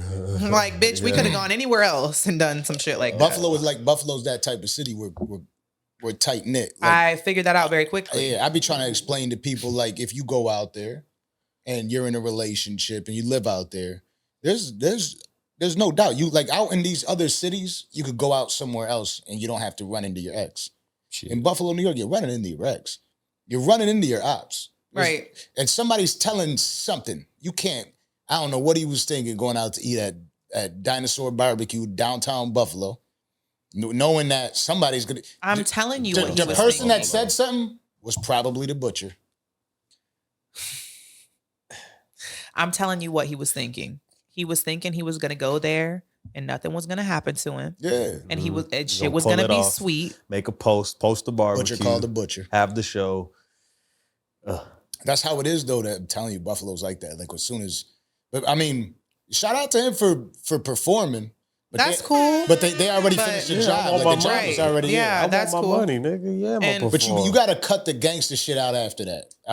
But my thing is, like, I don't know a whole lot about gangsters, and I'm not going to sit up here and act like I do, but the one thing I do know is they don't play about the people that they love. Yeah. They don't play about the people that they care about. No gangster dude is going to bring his bitch to a fucking gunfight. Yeah. You feel me? Right. Like, that doesn't happen. So him bringing me there, in hindsight, was not the right thing to do. I don't give a fuck if you're a Freddie Gibbs fan or not. He was never supposed to put me in that situation. I never asked for that shit. That's true. Especially if you're not that from that street type of life? No. You know what I'm saying? I can see if you was some good ass bitch and it's No, like, all right, you I'm know what's time not. with this girl. You know. Like, I don't know. Yeah. Like, don't get me wrong. I'm a military bitch and I got some fucking military training and I'm an expert fucking marksman. I seen you put your dukes up in the little. And I did. Yeah, I seen that, but I should have never still. had to. Correct. Word. Correct. I should have never had to. And so, you know, that was very. So at that point, you got 1 foot in and 1 foot out. 1 foot in, 1 foot out. 1 foot in, 1 foot out. But the thing is, okay, so look, so then he started saying, I just feel like you don't respect me after what happened. Shit. And I'm like, no, I fucking no, I don't. I don't respect you after what happened because you didn't keep me safe. You know what I'm saying? What if he would have mopped fair. everybody? Like if he would have just fucked everybody? That would have been a completely different case. That wasn't what I expected. Yeah. I just because obviously, like, if you're one man against 15, what's gonna happen to you? But you should have never brought me out there. That's the part If that you don't wanted sit to right. flex in Buffalo, you could have gone with your security and you could have ate there. You could have left me in the hotel room. I'll see you at the venue. Or you could have let me stay an extra night in New York City. I was already vibing with the bitches out there. I never had to come to Buffalo. Word. Yeah. Him bringing me there was not the right decision. I don't give a fuck what side of the fence you're on. Doesn't make sense. Damn. He thought he could have bought some time, put you in front of everything. I'm with my lady. Hey, this family. That's literally the first shit he said. I'm with my girl here. He was stuttering like a motherfucker. What they said. And I was like, Freddie, take your glasses off. Like something is about to go down. They snapped those glasses in half. He had on some like Duck Palace shirt. I'm like, baby, just take it off. Oh no. Like, baby, they about to rip up all that Making me shit. feel bad. It was funny at first. I'm feeling Nah, bad. I don't feel bad. Don't feel bad. This Piggyback is home for riding. me. Yeah, don't feel bad. Yeah, don't. Yeah, just. I'm about to go back to Dinosaur Barbecue because I already got to go ahead. You gotta do a performance. You know what they gotta do? They already all the BSF dudes already told me I'm welcome anytime. Hell yeah. So how did it come about? Because you got your chain snatched. I got my chain snatched. Yes. Yeah. And how did it go about? What happens after that? That basically you and Benny reconcile after all this occurs. Okay, so remember, I didn't know who he was. Yeah. So my chain was snatched. This is so funny in hindsight. I love it. At least we can laugh about it. You know? Yeah, I can laugh about it At now. least, yeah. So a random fan DM'd Benny, a fan of mine. Okay. And randomly DM'd Benny and said, "Can Fit Mommy have her chain back?" And I guess it was just one of those DMs maybe that he just saw because he don't see all his DMs. But he responded to it. He was like, "Yeah, she can have it back." And I was like 6 months pregnant at the time. Okay. So I didn't even tell y'all about that part, like me getting pregnant, me and Freddie planning a baby. You're pregnant at the time that Dinosaur Barbecue? No. Not Oh, yet. okay, yeah. No. My bad, I missed the second. I got pregnant like 6 months after that Dinosaur Barbecue shit. But him and we planned the baby. We had all that is Yeah, he was mapping it out then. He's like, I'm trying to build my future now before it's too late. right. That he was about to die. Yeah. So it's not funny. I'm being It's not dead ass. funny. It is. You see my That's why face. Yeah. Okay. I mean, it's That's you why gotta it's not understand. For funny. me, you know, Okay. like I'm getting a history lesson. You know. So and that's I have to address that first. Damn. You know, we planned the baby. okay. I'm pregnant. And I'm like 6 months pregnant at this point. Now, when I was 3 months pregnant, after Freddie was like rubbing on my belly and shit, we were in Australia. He was like, "You probably got my little baseball player in there. Like, I love you so much. I'll never leave you." When I was 3 months pregnant, he was like, "Actually, I don't know. I think you should get an abortion." Oh shit. And I'm like, 3 months. my baby has arms, legs. We planned this shit Word, out. word, Like, word. what do you mean you don't know? You know what I'm saying? Like, no, that's not how it works. What was the change of? I have no fucking idea. That's what I would want to know if I was you. But me as a mother already, I was not about to kill my baby. Right. Okay. It didn't even matter. Get somebody else to do Word. it. I brought this Word, child word. here on purpose. Right. You don't Where get to insecurity is just real at that time. you You're don't like, get to just say, "Actually, I don't think so." You don't think he was insecure of like because you're mentioning that it did change him. You don't think It that did there was change a him. lot of issues going on with him internally Well, at that the time? baby was his idea. Okay. The baby, he was like, "I want to Okay. have a baby." He took my father to dinner and told my father he wanted to have a baby with me. So he's a true gentleman. That's what I thought. Yeah. I know. And we went to fucking Hawaii for his 40th birthday. And his mom pulled me aside and she was like, my son has never loved a woman this way. Oh, man. He really cares about you. So I believe in the shit. Of course. Why would you not? I'm like, man, like I really like, you know? Did he propose? No. All this shit, no. I don't ever want to get married, period. But that's besides the point. Yeah. So, you know, I don't think when people look at this situation, I do not think that they're considering me as a human being. Yeah. I was 3 months pregnant with a child that I was super attached to, with somebody I loved very deeply, a child that we planned. Like I was in the adult entertainment. I was doing porn while I was in my relationship with Freddie. I got off birth control, stopped doing all my boy-girl scenes, lost out on hundreds of thousands of dollars. To get serious. To get pregnant by this dude. Yeah. All for him to tell me, actually, I don't know. And mind you, this dude has 3 kids already.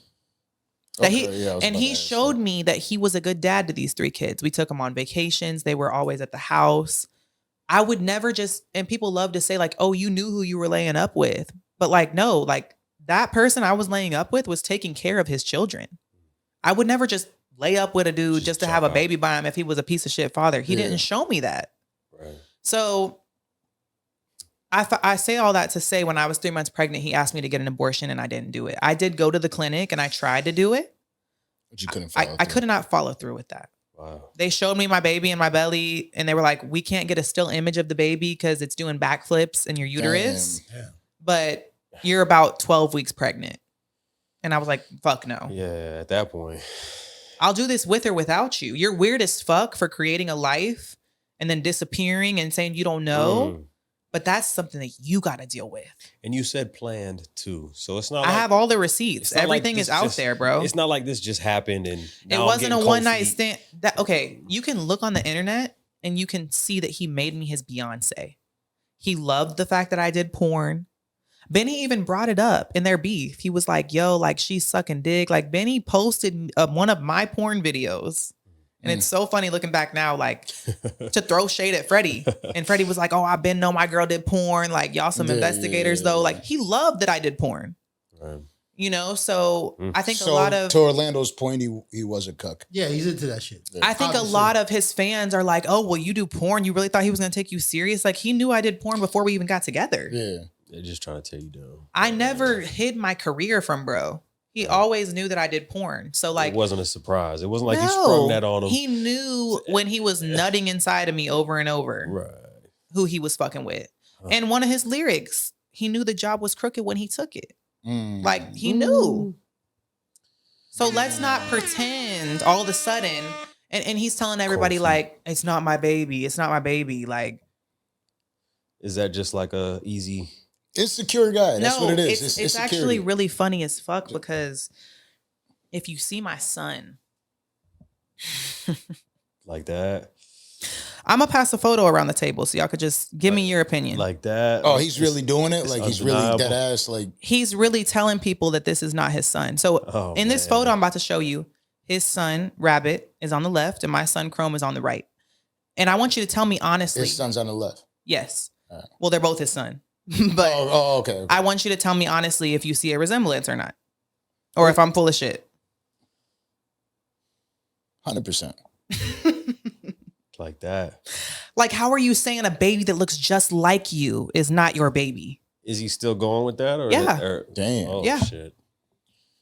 And I didn't want to do the court shit and like do the DNA test and shit, but that's what the route we about to go. I'm gonna have him on Maury or some shit. I'm gonna really do it big for him. I mean, you know, speaking about this, I feel like it's an important thing for. What does that baby look like? Yeah, no, they those are twins, right there. Give me your honest opinion. No, you don't gotta lie. Those are dead ass the same baby. Yeah, like they're twins. Yeah. I look at pictures of my daughter and myself right now, and me when I was a baby, and it's like. It's way too identical for me to ever sit there and even disrespect and try to, hey, you know what I mean? Play. And it's like, but insecurities in him about everything that went on, and just 2 kids, one is his. All the things that went down. He's ugly without you. Like the picture is there, but that ass though the picture is there. But what I want to know is, aside from all the jokey shit, Right. He tells you he wants to get an abortion. Mm-hmm. That shit had to hurt you. It did. Like, that shit had to be really tough. It did hurt me because I was bawling hysterically. And this is really fucking crazy too. So how does he go about talking to you about this? So, okay. So like I said, remember I told you we were in Australia. He had a few shows to do in Australia. He was rubbing on my belly. And I was like, you know what? I'm not going to stay the whole 2 weeks. I'm going to just stay for 1 week because I want to go home and like check on our baby. Yeah. I want to go to a doctor's appointment, you know? Yeah. Because the beginning of stages are the most vital stages in pregnancy. And so I was like, I'm going to leave after 1 week. And when you get back from, you know, Australia, when you get back to LA, like I'll come see you in LA. And so that's what I did. I went home. I flew home, went to my doctor's appointment. This is so fucked up. And I told him, I said, I just left my doctor's appointment. And he's like, and I was like, I saw our baby. And they said, they said that I was 8 weeks or something at that point. And he was like, sheesh, or something like that. Like he just had like a 1-word response. Not for me. the reaction he was looking for. And I was like, because like I told y'all, like the baby was his idea. I was about to sign a contract with a major porn company. And he all of a sudden was like, no, I really want to have a baby. Like he was manipulating me, you know? You think that could have been the play to kind of try to slow you down? 1,000%. You know what I'm saying? We had I'm not going to name drop, but we had a dinner with a very big producer, like 6 months prior. The reality show, right? No, but that's another thing. He's a music producer. And we had a meeting with him. We were at dinner and I had never met him before. And he looked at me, he goes, what do you do? And I said, I do content, like I'm a content creator. And he goes, you're going to be a star. And Freddie just looked over at me like, oh no, like he was my biggest hater or something. Oh no. And like we ain't here for you. And we left and I was like, he said I'm going to be a star. Like I was so hyped up and he goes, he just want to fuck you. Like, don't listen to what he's saying. Like, you know, and that's cold. I think he really just wanted to keep me in a box. Cause I was very like you didn't feel less than in that moment though. Like I felt I did. And when he got back from Australia and I met up with him in LA, I was supposed to be 10 weeks pregnant at that time. Cause by the time the doctor told me I was 8.5 weeks when I got back from Australia. So by the time he got back from Australia, I was supposed to be around 10 weeks. Like if you do the math. And he comes home, we're downstairs talking about it. And that's when he first said the A word. That's when he was first like, I think you should get an abortion. And I just was like bawling hysterically. Cause like, how could you convince me to get pregnant and then tell me that you actually don't know? And I was like bawling and he pulled me into his chest and I was like, damn, at least he's giving me a hug, shit. And he goes, it's okay. I know a place you can go. They'll take really good care of you. Oh my God. At kind of like the height of your career at that too. So it's a lot of. And I'm like, what do you mean you know a place I can go? Have you ever dealt with anything like that? In that moment, like I told you, I'm very spiritual. In that moment, I was not talking to Freddie. I don't know who I was talking to, but it was not him. And it was kind of like he had this look in his eyes and like nobody was home. Like I'm like, you're a father of 3 babies. Like, how could you be saying this to me right now? Like, how could you plan a child and then just say, oh, actually, I just don't think so. Actually, just go abort it. Wait. And not only that, he said, go have the abortion. We'll try again in 2 years. The fuck? I was like, oh, you think I'm going to stay with you after all this? It's a weird time frame too. 2 years. I'm not going to stay. That's like... So I went to sleep. I woke up. He had to go to Jimmy Fallon the next morning. And he was like, I'll come with you to the abortion appointment when I get back from Jimmy Fallon. I said, I'm not waiting a week for you to get back from Jimmy Fallon to abort my child. You had to feel like a real piece of shit at that time. I did. I felt like just waste. And so I was like, you know what? Like, I really don't want to abort my child. But if this is something you make me do, like, I'm not going to stay with you. I'm not going to continue to be in a relationship with you because you talked all of this talk and you got me pregnant and you picked out names and you told my father and you did all of this stuff. Future baseball player. You know what I'm saying? And then I ended up really having a boy. He always would say, our son, our son. Like, he really manifested this shit, you know? And the fact that he, like, it's already crazy he asked for an abortion and you go through with it, right? No, because only the woman knows what the woman's going through at that time. Now, right. Now you have this baby and it is a son. It's here. And now you're thinking like, and this is something that you said you didn't want. And now you're going still through with it, saying it's not yours. Like, yeah, he's telling everybody that it's not his baby. That has to feel crazy as a mother, looking at your son, thinking your father doesn't want you. But you know what's crazy? When I look at my son, I don't think that. When I look at my son, I remember all of the beautiful times that me and Freddie shared together. Because there were good times. You feel me? Okay. I'd imagine. So you don't have a kid with somebody and you love somebody and there's not good times. Right. Like, I really did have love for Freddie. I don't want nothing bad to happen to Freddie, but it goes back to what I said in the beginning. I would never do people how they do me. You feel me? I forgive you. I ain't gonna forget. I can't. And it's, you know, I talked to my father about it. I was like, Dad, like, how could you leave your child? And he said, honey, the only way you could leave your child is if you hate yourself.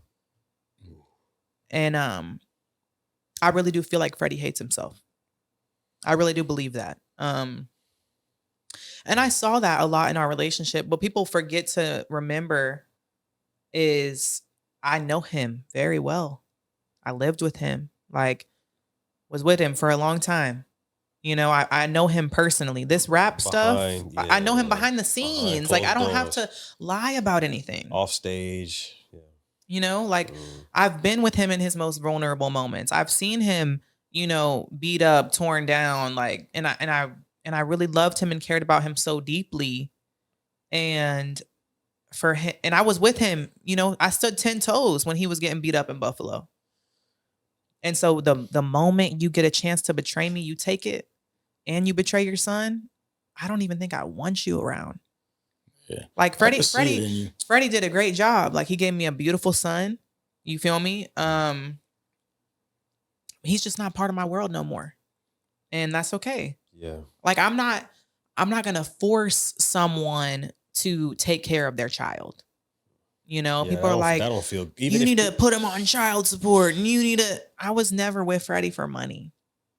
Every time I went to fly out to see him, I paid for my flights. I was paying for his phone. Like, I paid all my own bills when we were together. I'm a very independent type of person, you know, and nobody can take that away from me. And I was never with bro for money.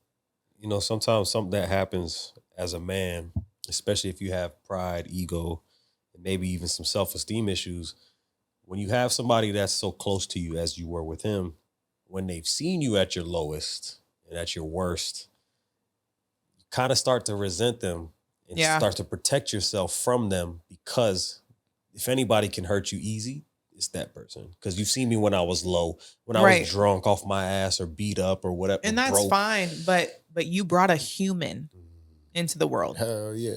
You cannot sit here and tell me that you love these other 3 kids and you're neglecting the 4th one. Because these 3 kids that you claim are going to grow up and hate you for not taking care of their baby brother. Yeah. They're not all going to be babies forever. Those 2 kids that you got out there are going to grow up and be adults like everybody in here. Learn some things. And they're going to have, you know, questions about certain things. And Freddie's kids are too. They're going to grow up and they're going to be like, why the fuck did you not take care of him? He doesn't think about those things. He's very narcissistic and only thinks about himself. And I wish I would have seen that, you know, like, I wish I would have seen that while we were together. Was he there while you had your son? No, I haven't talked to Freddie in like a year and a half. You had to go through that both of these times. Yeah. That's painful. And I think that, like, you know, when you think about what you're going through on, you know, where people kind of just want to discredit you, right? Like, well, you're in the adult film industry and this and that they'll completely erase that human side away from you. 1,000%. Like, oh, well, you know what? Like that, I just can't imagine it. I just put a post about this a couple of days ago. A friend of mine that, you know, that we we're mainly cool on social media, talk shit about sports. But the one thing I knew about him was he was a good dad. Right. And he lost his life recently. Oh man, I'm sorry to hear that. And for me, that day, the entire day around my daughter, I just was thinking like, I saw that. Never. I'm never gonna leave. Like I know it's inevitable that one day I can't be there, but I can't even imagine the day that mom's not around. Right. Like no matter what we go through, I'm with her. Right. It don't matter if we fight and tomorrow we break up and we're done for 10 years. You don't play with mommy. And my son always has his mommy. But your son, your daughter should always have their daddy too. Right. And I think that, I like I said, I used to read the comments. And it was so weird. And the best way I can describe it is like I was living in a video game. Because I went from like being with this person, going around the world with this person, loving this person loving me publicly, to never hearing from this person again. And I was pregnant and it was a boy. And I reached out to his whole... So that's what so remember he left to Jimmy Fallon, right? And he was supposed to leave me the key to the car, whatever the fuck.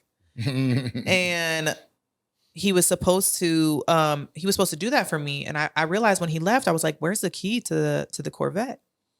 And he's like, oh, I forgot to leave it. I was like, I'm not about to Uber to the abortion clinic. Like you could have at least left the key, And he goes, it just slipped my mind. What the fuck you want me to do about it? And I was like, he's talking to me crazy. Like, this ain't the normal. This is not him. This is not him. And I told y'all, up. like, whoever I was talking to was not Freddie. I don't know who the fuck that was, but it was not him. And I said, you know what? If we're breaking up, I'm not spending the night here until you get back. I'm not staying in this house with all of our pictures up. And this is all. I'm gonna go get a hotel. And I'm not above saying I wasn't in the best financial situation at that point, because I wasn't. I was constantly flying myself out to go meet him in different cities, paying all my own bills, like trying to make it work. And I took a huge pay cut when I stopped doing boy-girl scenes. Like that's a lot of money that I lost out on.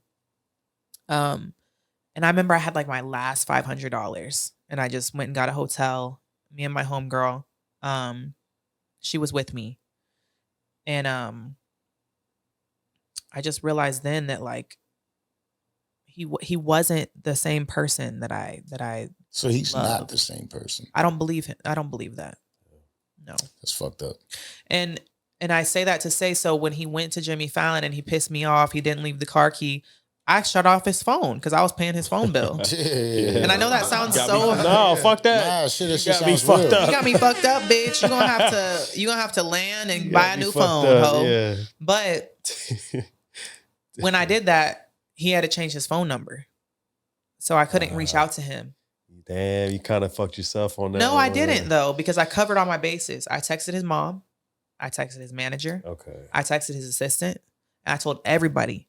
I said, I did not get the abortion. I sent Freddie emails. I said, I'm having this baby. Okay. The same mom that pulled me aside in Hawaii that said my son has never loved somebody this way will not respond to my fucking text. And I sent her pictures of her grandbaby. That means she knows. Yep. She knows that's her grandbaby. Yep. She knows that baby looks just like her son. And I feel like she feels like she can't say nothing, because her hands are kind of tied. Her hands are tied, and that's whatever. But at the end of the day, I covered all my bases. Yeah. And people can believe that it's not his son, and she does porn. Y'all saw the photo. I don't have to lie. Like, I wish he wasn't the father. Like I wish it wasn't this way. At this point, yeah. But that's what it is. Yo, I'm new to it, so it's a feeling that I'm feeling right now. My son will be 8 months. Like my son will be 8 months next month. We haven't heard a word from Freddie. He don't send no money for him. He don't check on him. Nah, he that's don't crazy. Ask money, about him. And all that shit don't get me wrong, it's important, right? Like the money and the financial and shit like that. But it's really not to me, the most important thing is presence. Yeah, like I'm good. I make money on my own. Yeah. I always have been independent. Like I said, I never got with Freddie for money. He don't even have money like that. Like, I don't know why people think he has all this money. Yeah, like that's what people normally thinks about rappers and shit like that. Because they rap about it. People don't know. People don't know. I literally, he has a rug in his house that smells like dog piss. Like, he don't have it like that. Destiny, stop it. He don't have it like that. Okay, and that's another thing. He's got a big dog pissing on it. Everybody's like, "Oh my God, you trapped him!" Like, Bitch. I would never trap Freddie Gibbs. For this? If y'all only knew the people I had access to.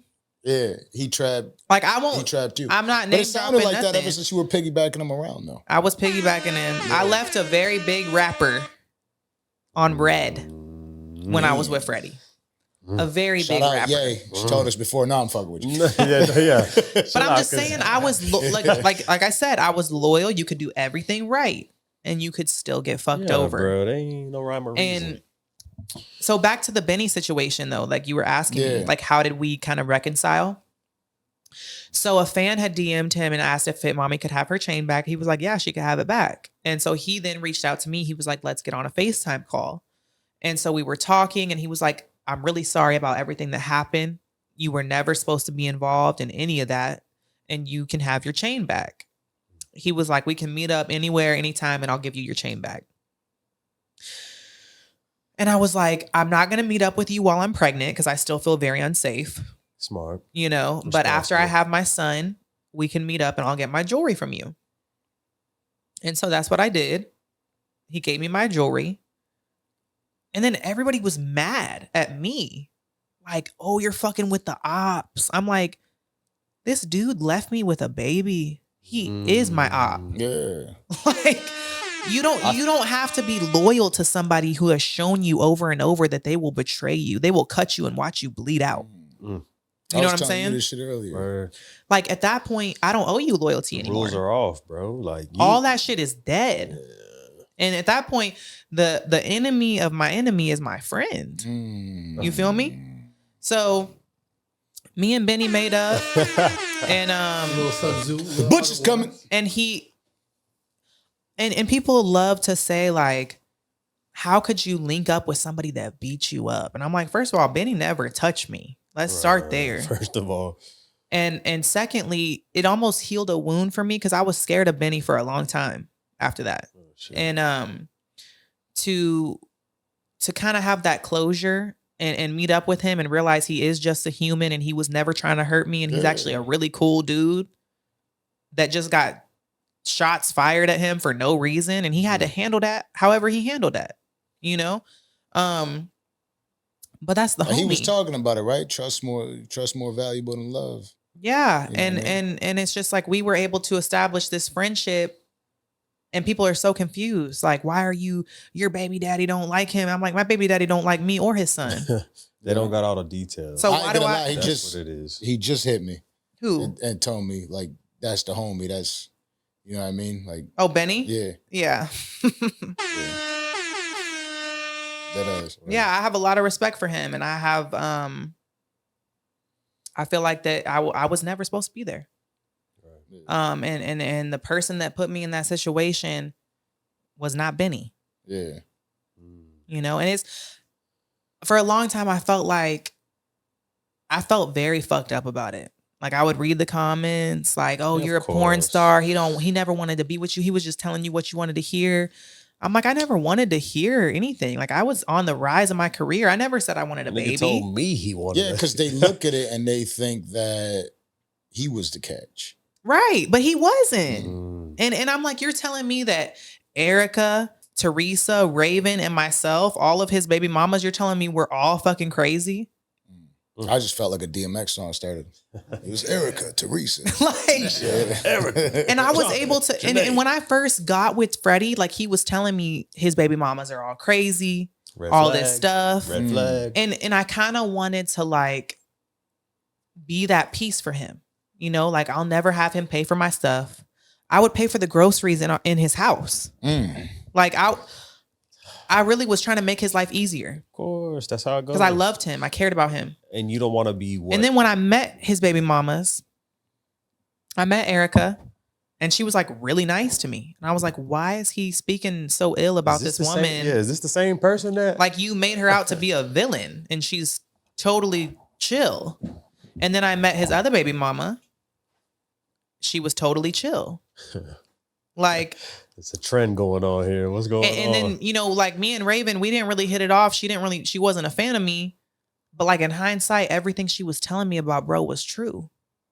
Super. You feel me? So I wish I would have listened to her. Like she told me, she was like, the only reason he brought you to Europe is because he has that rape charge and he can't fuck with no Europe bitches. Oh, and man. I'm like, damn. All the details in coming the out. moment, that's not what I wanted to hear. Of course. I was like, that's not why he took me to Europe. Right. Yeah. He actually cares about me. Yeah, you're like, that shit sound crazy. But then you think about it and you're like, I'm like, oh my God, she's right. Like, I think even in that moment, I knew she was right. But I didn't want to admit that. No, you got to save face. Naturally, you got to save face. But, you know, she was right. And she was telling me the truth. And she said a lot of choice words and stuff. But she's passionate about the fact that she had a baby with a man that can't step up.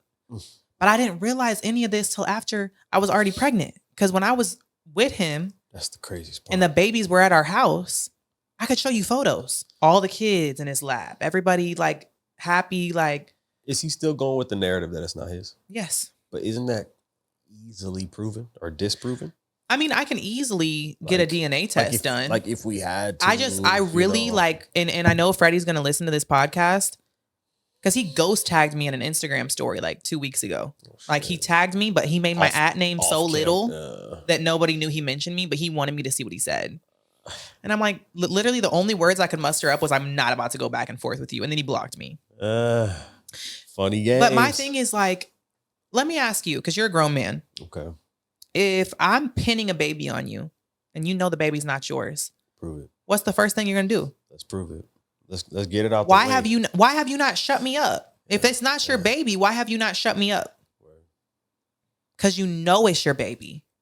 And you don't want to face the music. And guess what? Chrome is gonna be a man one day. Word. He's not gonna be a little baby forever. That's not going away. You saw what he looked like. I don't have to lie. Like I put my whole life on the internet. And people, that's another thing I wanted to touch on too, is like, I worked while I was pregnant. You know, like when we were planning our baby, Freddie was like, when you get pregnant, I'm going to send you to Hawaii. I want you to just relax. And I was like, I would love that. Yeah, but. And then when I got pregnant and he disappeared, I didn't know what to do. Like I told you, I wasn't in the best financial situation. I didn't have a whole lot of money saved up. And my bills were well over $15,000 a month. Yeah. And you gotta do it. I created this lifestyle, right? Like I had to maintain it. Right. No other job was gonna get me there, but continuing to. I didn't even know pregnancy porn was a thing until I got the opportunity to do it, and I cleared hundreds of thousands of dollars in like 2 months. Yeah, that was pretty controversial at the time that he was doing born pregnant. It was. And it was. Knew who the father was. And that's the only reason it was controversial, because people knew who the father was. There's so many bitches on Pornhub that are pregnant doing porn. You think that they're getting fucking hate comments? No. I mean, they also don't really look like you, so it's not as. And that's it's fine, not but the same. I'm gonna tell you, like, I didn't want to do pregnant porn. That was not on my to-do list. But I also didn't want to be alone and pregnant. I didn't want to be broken pregnant. You feel me? Like I had to get my money. I had to get my fucking cake up. I was about to have 2 kids. Word. I don't know if I agree with it personally, but it's not my life. You don't have to. Exactly. You know what I'm saying? Exactly. You don't because what would you have done in my situation? Whatever the fuck I need to do to support this baby. Exactly. So. And that's the thing. Again, I'm somebody that we started off doing this podcast shit that I'm like, I'm against anybody with OnlyFans. I don't fuck with bitches with OnlyFans, right? And then I started hearing stories and like it's always about speaking to somebody and learning. Always. No matter what. Brittany Renner comes here. I'm like, I started off, I try to tell her this, she didn't let me finish my thought at that time. Bro, I was like, I started off hating you. She ruined that but it first was based up, off of, she took it the wrong and she's way. like, oh, but you started off hating me, why? But she never let me finish my thought. And what I was saying is, I don't fucking know. The only thing I'm seeing is shit on social media. I have no idea. I haven't met you. I came to a judgment and I made a mistake. Cool. You know what I mean? That's what I was trying to get off. And most... I wish you could have got that off because that would have went so different. It probably would change the entire landscape of the conversation. But it's okay. That's what it's supposed to be at that time. You understand? Right. You know what I mean? And that is why we have conversations like today where I could say, okay, I get it. You know what I mean? But a lot of people won't try to understand what you go through. They're only going to say, well, if it was me, I would do this. But you know what else is true? They will. Those people would obviously never get themselves to a point where they even got $15,000 a month in bills. Right. So they can't even talk about it, right? Like their bills are $637, or they don't pay any bills. Right. You know what I mean? So they're saying that based off of that mindset. And it was, like I said, like doing pregnancy porn was never something I saw myself doing. I actually remember telling my sister, as soon as my belly starts showing, I'm not going to do this no more. And it got to a point where how the fuck I would have lost my house, my car, my everything. Yeah. Shit don't stop. And I can explain all this to my son one day, and I'm woman enough to do that. And I'm woman enough to do whatever I need to do to make sure my kids eat. And if his millionaire father is not going to step up and help me out, he knew that I was doing porn. If he didn't want me to do porn while I was pregnant with his child, he would have made sure I never had to. So is millionaire quote unquote, or is he a millionaire father? He's like he's a millionaire. Okay. But as soon as he stops yapping, he's not going to be a millionaire no more. Yeah. He don't have residual. That's why he's doing the coffee, the rabbit roasters, the fucking rabbit wine. Yeah. You're selling a beverage, like I said in that song. That's what I meant. Yeah. And so, I've never said anything about Freddie that wasn't true. And he's saying all these things on his features. Like I was 8 months pregnant when I heard this shit. He was like, "You couldn't trap me with triplets, ho, I'm living it." And I'm like, okay, bars, but like you trap me. You're living your life. But I know tweet that unless you kept the phone bill on. Right. And I'm like, you at the end of the day though, I know he's looking in the mirror and I know he's upset with himself. I know he's miserable. I know that he knows that baby is his. So that's him in the comment section. It's gotta be. Yeah, no, he's watching. Honestly, that's my favorite thing. He's definitely watching, and like, I don't have to lie about nothing. I put my whole life on the internet because I've chosen to. Yeah. I was fucking while I was pregnant. What is anyone going to do about it? The thing was it doesn't seem like it now, but I know like the narrative, at least from my point of view, it seemed like it was out of spite. Like, fuck this nigga. No, I had to make money. I was a porn star before I met him. I was a porn star during my relationship with him. What did anybody expect me to do? Y'all are putting Candace Owens expectations on a porn star. Real. I'm Candace Howens, bitch. Like, don't put, I don't think we cheers yet. Like, come on. Yeah. Damn. That was great. One. But that's the thing. It's like, y'all, he knew that. He knew I was a porn star. Right. No surprise. It's not like he didn't know. Yeah. He applauded it, actually, right? He loved it. Kind of weird, but He loved it. Clearly. And you know what? I know that porn is not for everybody. I myself don't watch porn. I make a lot of it, but I don't try to push my career onto people, But it's always people that like bag groceries at the grocery store or like fucking do a weird ass job that are like hating on me. Yeah. None of y'all are hating on me. They can't possibly comprehend the life that you live or what you've been through. I've been through a lot. They don't know that you went to the military.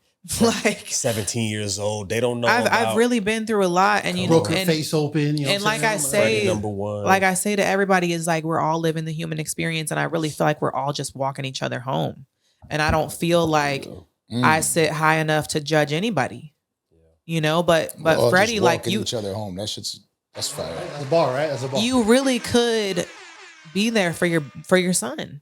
That's some. I ain't gonna lie. Like a lot of this shit is trolling, right? Like I used to fuck with Freddie Gibbs music, right? Like I did. You know what I mean? I'm clearly a Benny the Butcher fan, a Conway the Machine, West Side Gun, you know what I mean? Like shout out to those guys. Right. But like I'm a hip hop head. I'm from Buffalo, New York. I lived out there for 32 years. Like New York music. How old are you? I'm 38. Okay. You know what I mean? So like it's I'm there for that long, and it's like that's home. Yeah. So like I love hip hop. Right. You know what I mean? So I heard Freddie Gibbs. I heard of Freddie Gibbs. But like a lot of it is trolling from Buffalo. Mm-hmm. I'm like I fuck with Benny. You know what I mean? Conway and we had them here. I fuck with Benny too. You know what I mean? Yeah. And like when I told Benny, I was like, yo, Benny, if you want to pull up, you know what I mean? Feel free to if you want to pull up tonight for the show. He thought about it. He dead ass thought about it. He's like, shit, you know what I mean? And then I saw y'all out in Texas. And and that shit was a fire scene. Y'all walking through and shit like that. Oh, you seen that? Yeah, that shit. Yeah, I had 5 shows. Like I'm getting to my music career. I don't know. Yeah, I see it. 5 shows is no small feat. So it was honestly, it's like a full circle moment to me, like to be performing at South by Southwest, because I used to go like as a fan. I remember I was like 16 and I had like backstage passes to like Wiz Khalifa and Ty Dolla $ign. I don't even know how I got those tickets. I don't remember how it happened. I think I met like one of their managers, but like to be performing there, big deal. And people just think I'm just a porn star. They don't think I can do nothing. And I'm like, I really got to show people like I can go to the range and show you how tight my groupings are. Like I can really like jump out of planes and shoot better than you and do all kind of shit better than you, but you're on the internet talking about how I'm just a porn star. You gotta have a music video that kind of like incorporates. Well, I just dropped a single. Yeah, no, we saw it. Yeah. Oh, you saw? Yeah, I feel so seen. Come on.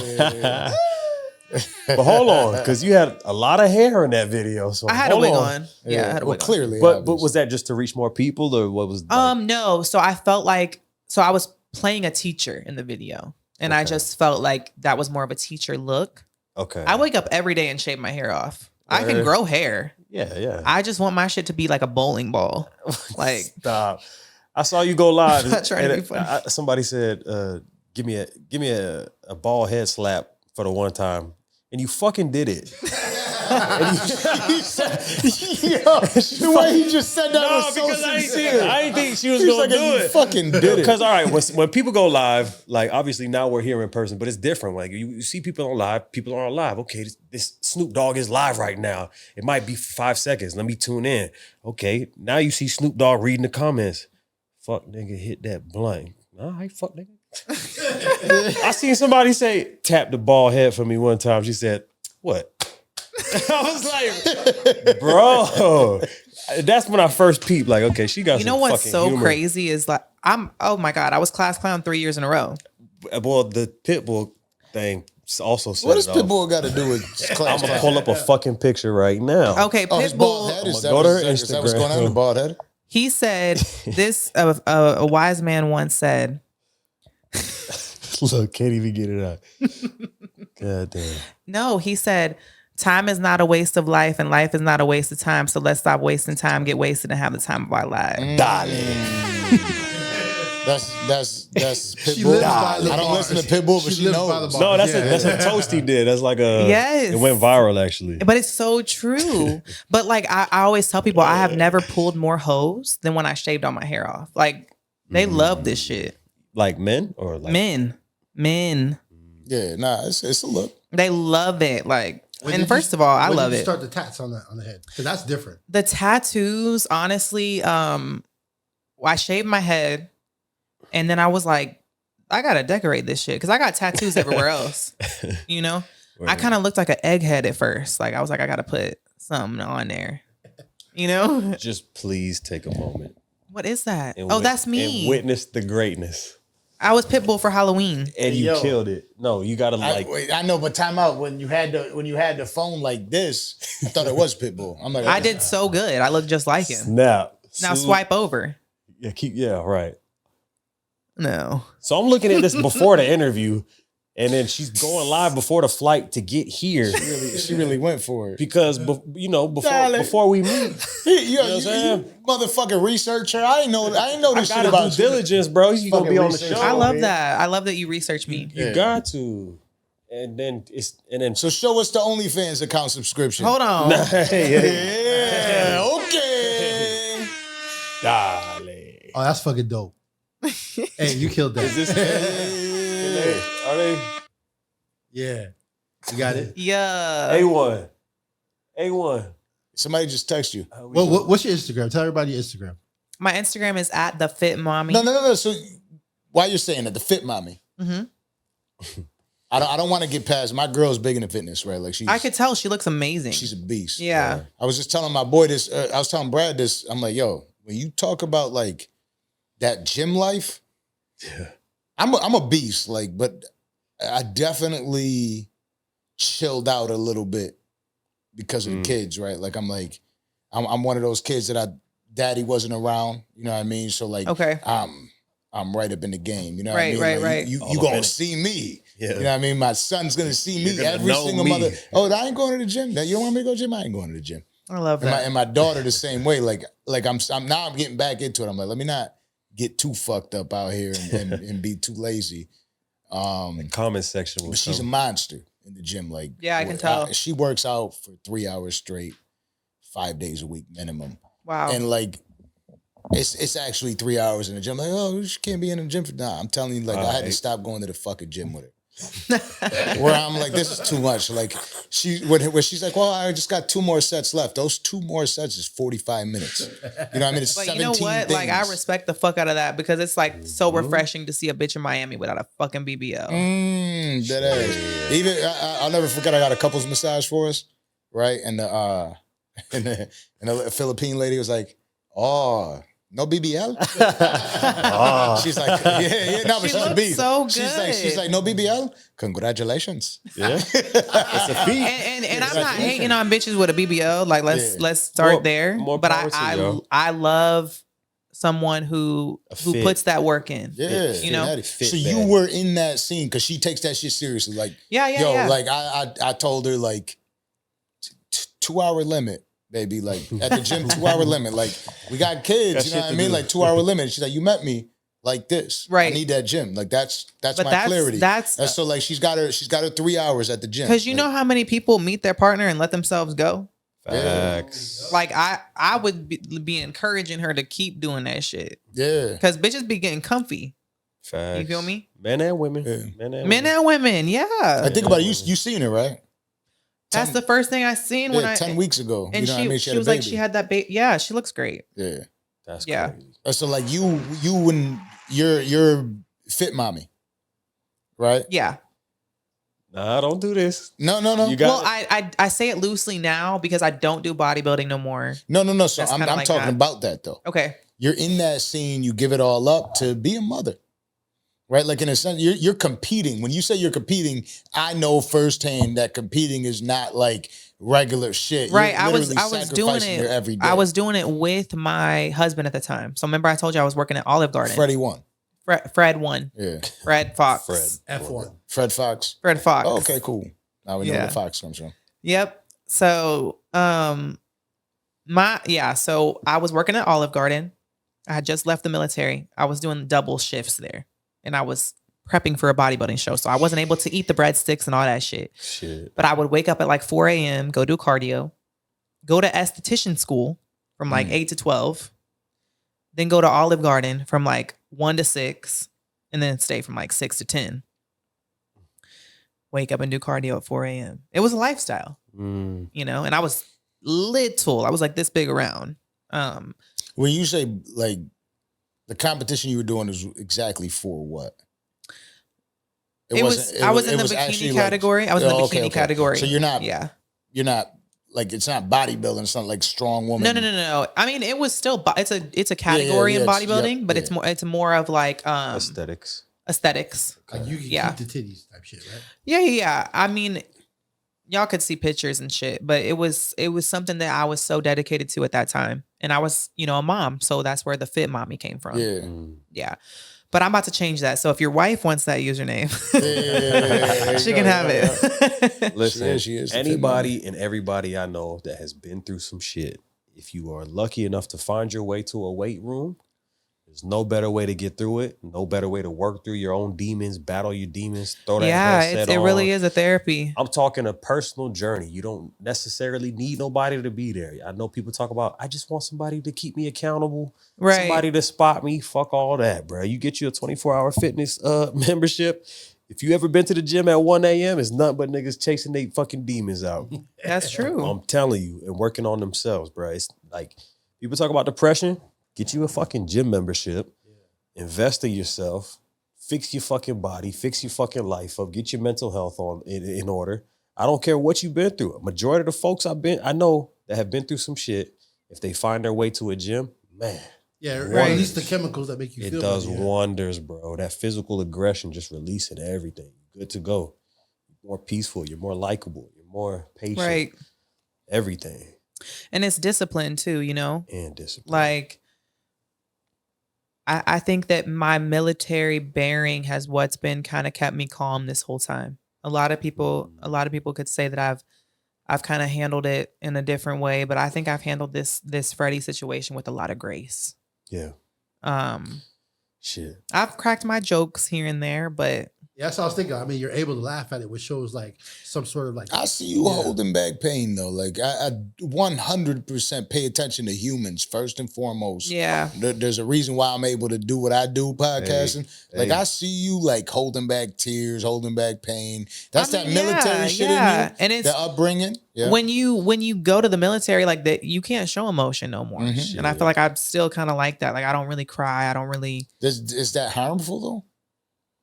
I think it could be. But term. I know that Freddie is affected by this. Like he popped out with this new girl on Valentine's Day, claimed his alleged booty hole before he claimed his son. Bruh. Here we go. Like That's wild. you gotta be kind of missing some screws. You know? Yeah. You know, and like I said, I don't want nothing bad to happen to him. But I just really wish that he was the person that he showed me in the beginning. You know? The whole Spreadie Gibbs thing. Like, obviously, you know, you guys have a kid together and all that. Yeah, because this is where it begins. It begins Valentine's Day. Right. You... Wait, what are you talking about? He's talking about straight booty cheeks. Yeah. That whole thing. Okay. Twitter, right? Is that how it started? Well, I don't know what he's talking about. I'm talking about Spreadie Gibbs. Okay, because that name came about when I made a tweet that said... Not the name, the act. When he was spreading his Gibbs. Yeah. Ooh! That's crazy. Spreading his Gibbs. I hate talking about this. Yo. So I posted a photo. Okay. That's an alleged photo. Damn, he's not spreading his wings. He's spreading his Gibbs. That's really fucking crazy. I'm over here writing it down. That's a new bio. Please don't. Please back to the rap game. Undo. But Jesus. I posted an alleged photo. And I say alleged because people think it's him. I just posted a picture on Valentine's Day spreading love. And okay. Wait, it's not him? Damn. Is it him? I don't know. Allegedly. I don't know. Yeah. I don't know. My question was, you know, having a kid in this world, if that's something that you could potentially regret in the future, if at all. No, because I believe that my son is going to grow up and he's going to see everything for what it is. And, you know, my kids may grow up and not agree with my career. I'm very aware of that. Yeah. You understand? Right. But I'm also a believer in the human experience. And I believe that you should do what you want with your life, regardless of how it makes anyone feel. And I encourage my kids to do the same. I want my daughter to grow up and do whatever she wants. As long as she's not harming nobody, I want her to be happy. I cannot show her how to do that unless I do it first. I don't think it could be a more perfect lineup than who we had yesterday, right? NFL player Jordan Poyer. Played for the Buffalo Bills. Now he's in the Miami Dolphins. Okay. Dates a very famous Instagram model, Rachel Bush. Okay. And he was talking about ayahuasca. If I don't know if you ever heard of I've that. heard of it. Yeah. And he's talking about raising his child to be free, and you know, he's talking about having that free mind. You know, like going through everything you go through and just being open with your children and being open about life. Yeah, you have to be. And I think that, you know, when my child does get older and I think he puts the pieces together, it's all on the internet. Yeah. You know, I have all the receipts about Freddie planning a baby with me and all of those things. And, you know, I did make some decisions that I'm not super proud of, but I did what I was in survival mode. You feel me? Like I take care of my dad. You feel me? I take care of people. So I had to make sure that I was bringing in that bread. And I believe that my son will understand that. Word. I believe that my son, if he's anything like me, he will understand that. I don't think there's any way, like my mom we spoke about this in a few episodes, and we keep it real. We keep it 100 on this episode. Like, right. Yeah. My mom has said to me multiple times, like, Michael, because that's what she calls me, right? Michael, is there anything, like, do you feel like I ever did something wrong and I wasn't there, and do you have any problem with me? When she says those words to me, I swear every time, like, I'm thorough through and through. Right. There's nobody that could cripple me. But let me not say that. There's nobody that could cripple me but my family. I could talk to my sister in a heartbeat, and my sister has pain in her voice, and dead ass with it. In a second, I'm tearing up. Yeah. You know what I mean? My mom has pain in her voice like that. My brother, right. It's just how it is. 3 sisters, a brother. My nieces, nephews, my kids. That's something I can't even control. When my mom says shit like that to me, it's like, how do you even feel that way? You can't do no wrong because you were, they don't matter what the fuck you went through. When I said Chakin Manyo, my mom was pursuing a singing career, right? My dad wasn't around. She relied on a babysitter for a few days to be able to go to Korea. Book those gigs. And sing and make money to come home, to be able to sit there and afford to be able to get us food. Like days that we had to force, and I speak about it multiple times because it's important. Because I'm a family person first and foremost. Like we're like, Mom, eat. Mom, please eat. There's 5 siblings. And she's like, no, because you all gotta eat. And we're like all 5 of us.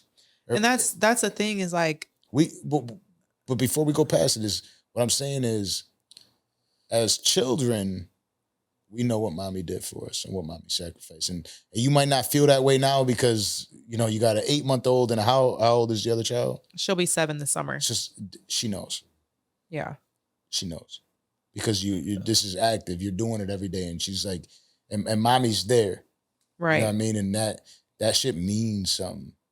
You know what I mean? Like, it really, really, think about like, your dad being there right now, and if your dad wasn't around tomorrow, right, you know what it feels like. And my dad tells me all the time, he's like, honey, I've done things in my life I'm not proud of. Like my dad's been to prison. You know what I mean? Different like, time back then too. My dad's been to prison, and my biological mother, she's made some poor decisions too, and I love her the best way I can, And it's like at the end of the day, like I always say it, we're all living the human experience, And I do believe, and this might sound far-fetched for some people, but I do believe that our souls choose our parents. I believe we choose our family. I believe we choose our life and everything that's going to happen while we're here, because we're eternal beings. We're going to leave here and we're going to go somewhere else.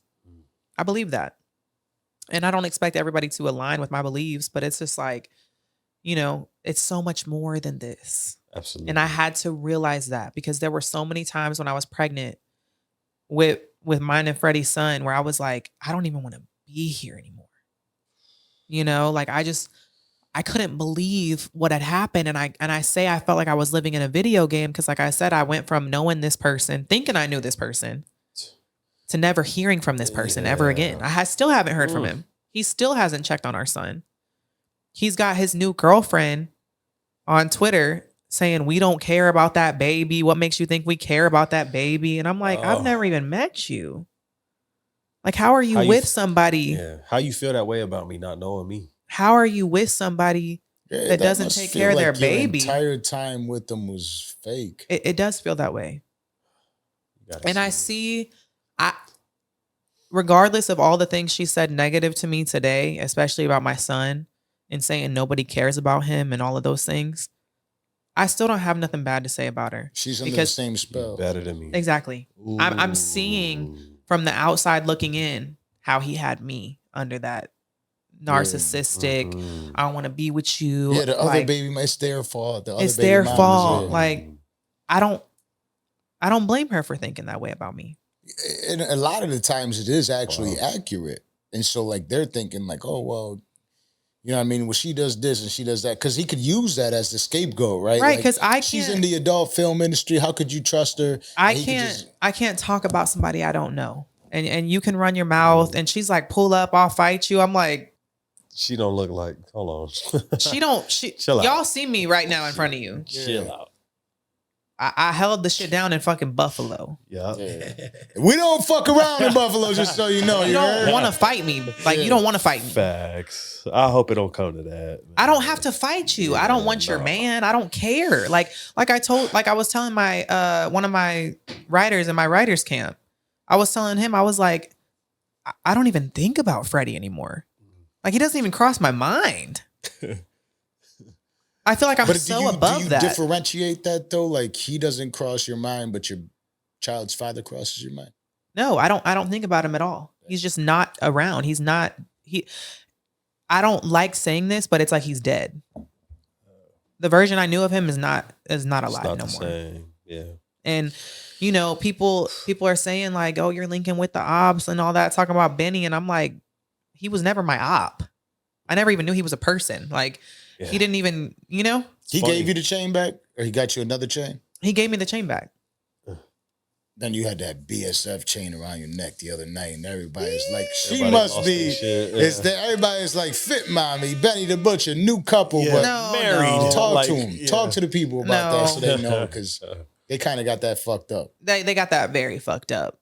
Yeah, Benny's married. I've always had really good interactions with his wife, India, and we're friends. Like, that's it. Yeah. We're friends. And he, you know, he's helped me with my music. Like, he's listened to some of my records and told me like what he thought about them. And, you know, I feel like he's a good dude. He's an amazing dude. I feel like that's a Buffalo thing, you know what I mean? No matter what you think about the cars, ours, or the bars, you know what I mean? Like, I feel like Freddie, he just really like doesn't have a good rapport with anybody. Yeah. I mean, it's a fucked up thing to do if you, especially Freddie Gibbs being in that hip hop scene. Shout out to my Houston connects. That's wild. And it's crazy because I don't know if y'all saw the beef he had with JPEGMafia like a couple weeks ago. Who? JPEGMafia, you know, he's a producer. Yeah. He's an artist. Huge. Well, you're talking about Freddie, right? Yeah, I'm talking about Freddie. Yeah. So they both did some work on Ye's album, as far as I know. And Freddie was acting like they were in the same hotel. He was like, oh, we're in the same hotel. Come get me. I'm in the gym. I'm in the fucking lobby. Whole time. JPEG calls me. He's like, bro, we were in a hotels 40 minutes apart from each other. Stop it. He was like, he was on the internet talking like we were in the same hotel. Stop it. He just loves the internet shit. Yeah. I mean. But every time he's ever got run up on in real life, he's been laid out flat. It's like a pancake. Dun, dun, dun. So it's like, but you got to talk about it, but you got to also be about it. And it's like, I don't want a man like that around my son. You know, if I would have known that's who you really were, would have never done none of that. Yo, nothing worse than getting whooped in front of your lady. But it's like, I have a son now that's going to have questions. You feel me? Yeah. And so you don't feel that there's some sort of like apparently, allegedly, Freddie Gibbs' asshole is like we talked about this with Sukiana, right?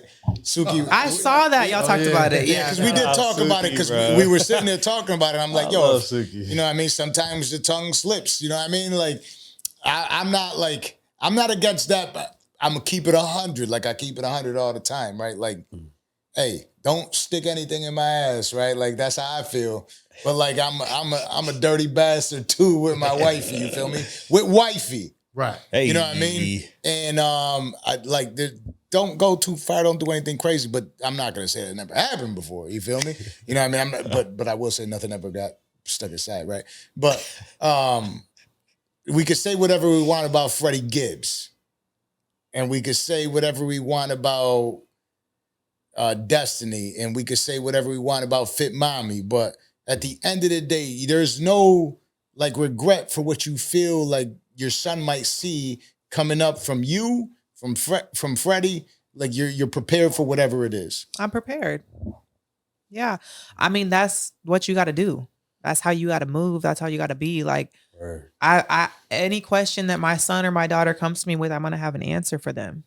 Because a lot of the times, like, the sex shit is behind the scenes. This shit's out in the forefront. with y'all. Right. You know what I mean? Like, it's like whatever nasty shit y'all do is on y'all. And clearly, like when you heard Suki was here, she was like, "Oh, Freddie."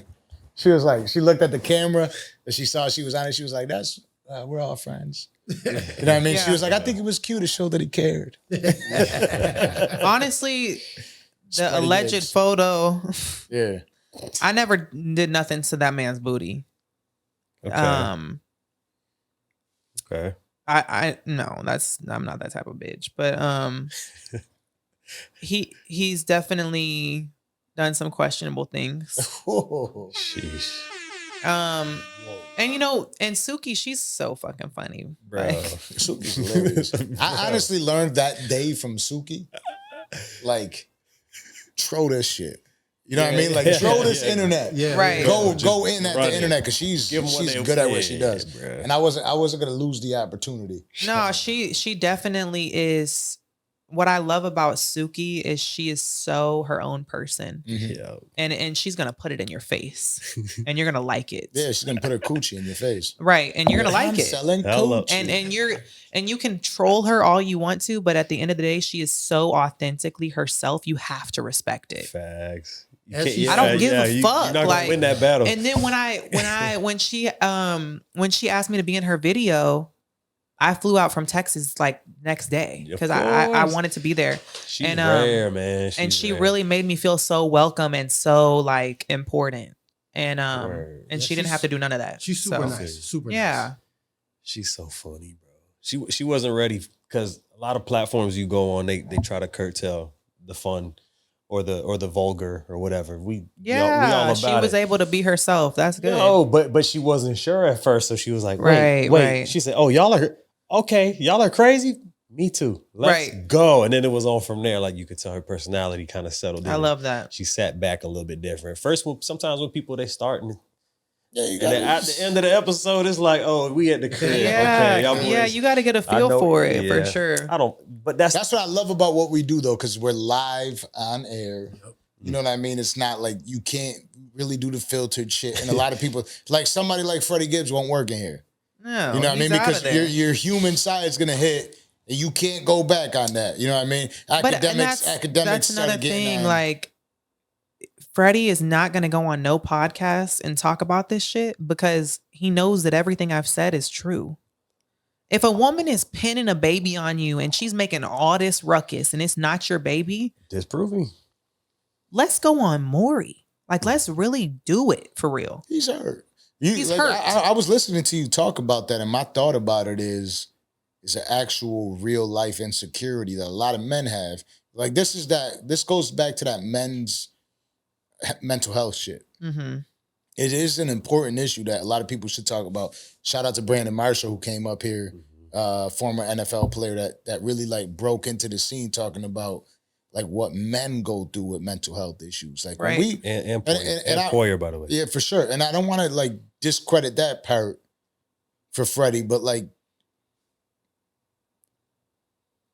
yo, you get your ass, and I'm not trying to make fun of the situation. It's a real serious situation, right? Like you get your ass beat in front of your girl, start complaining about concussions. Maybe it's real It's a tough pain. Like in his mind, like you're the only person that knows that moment.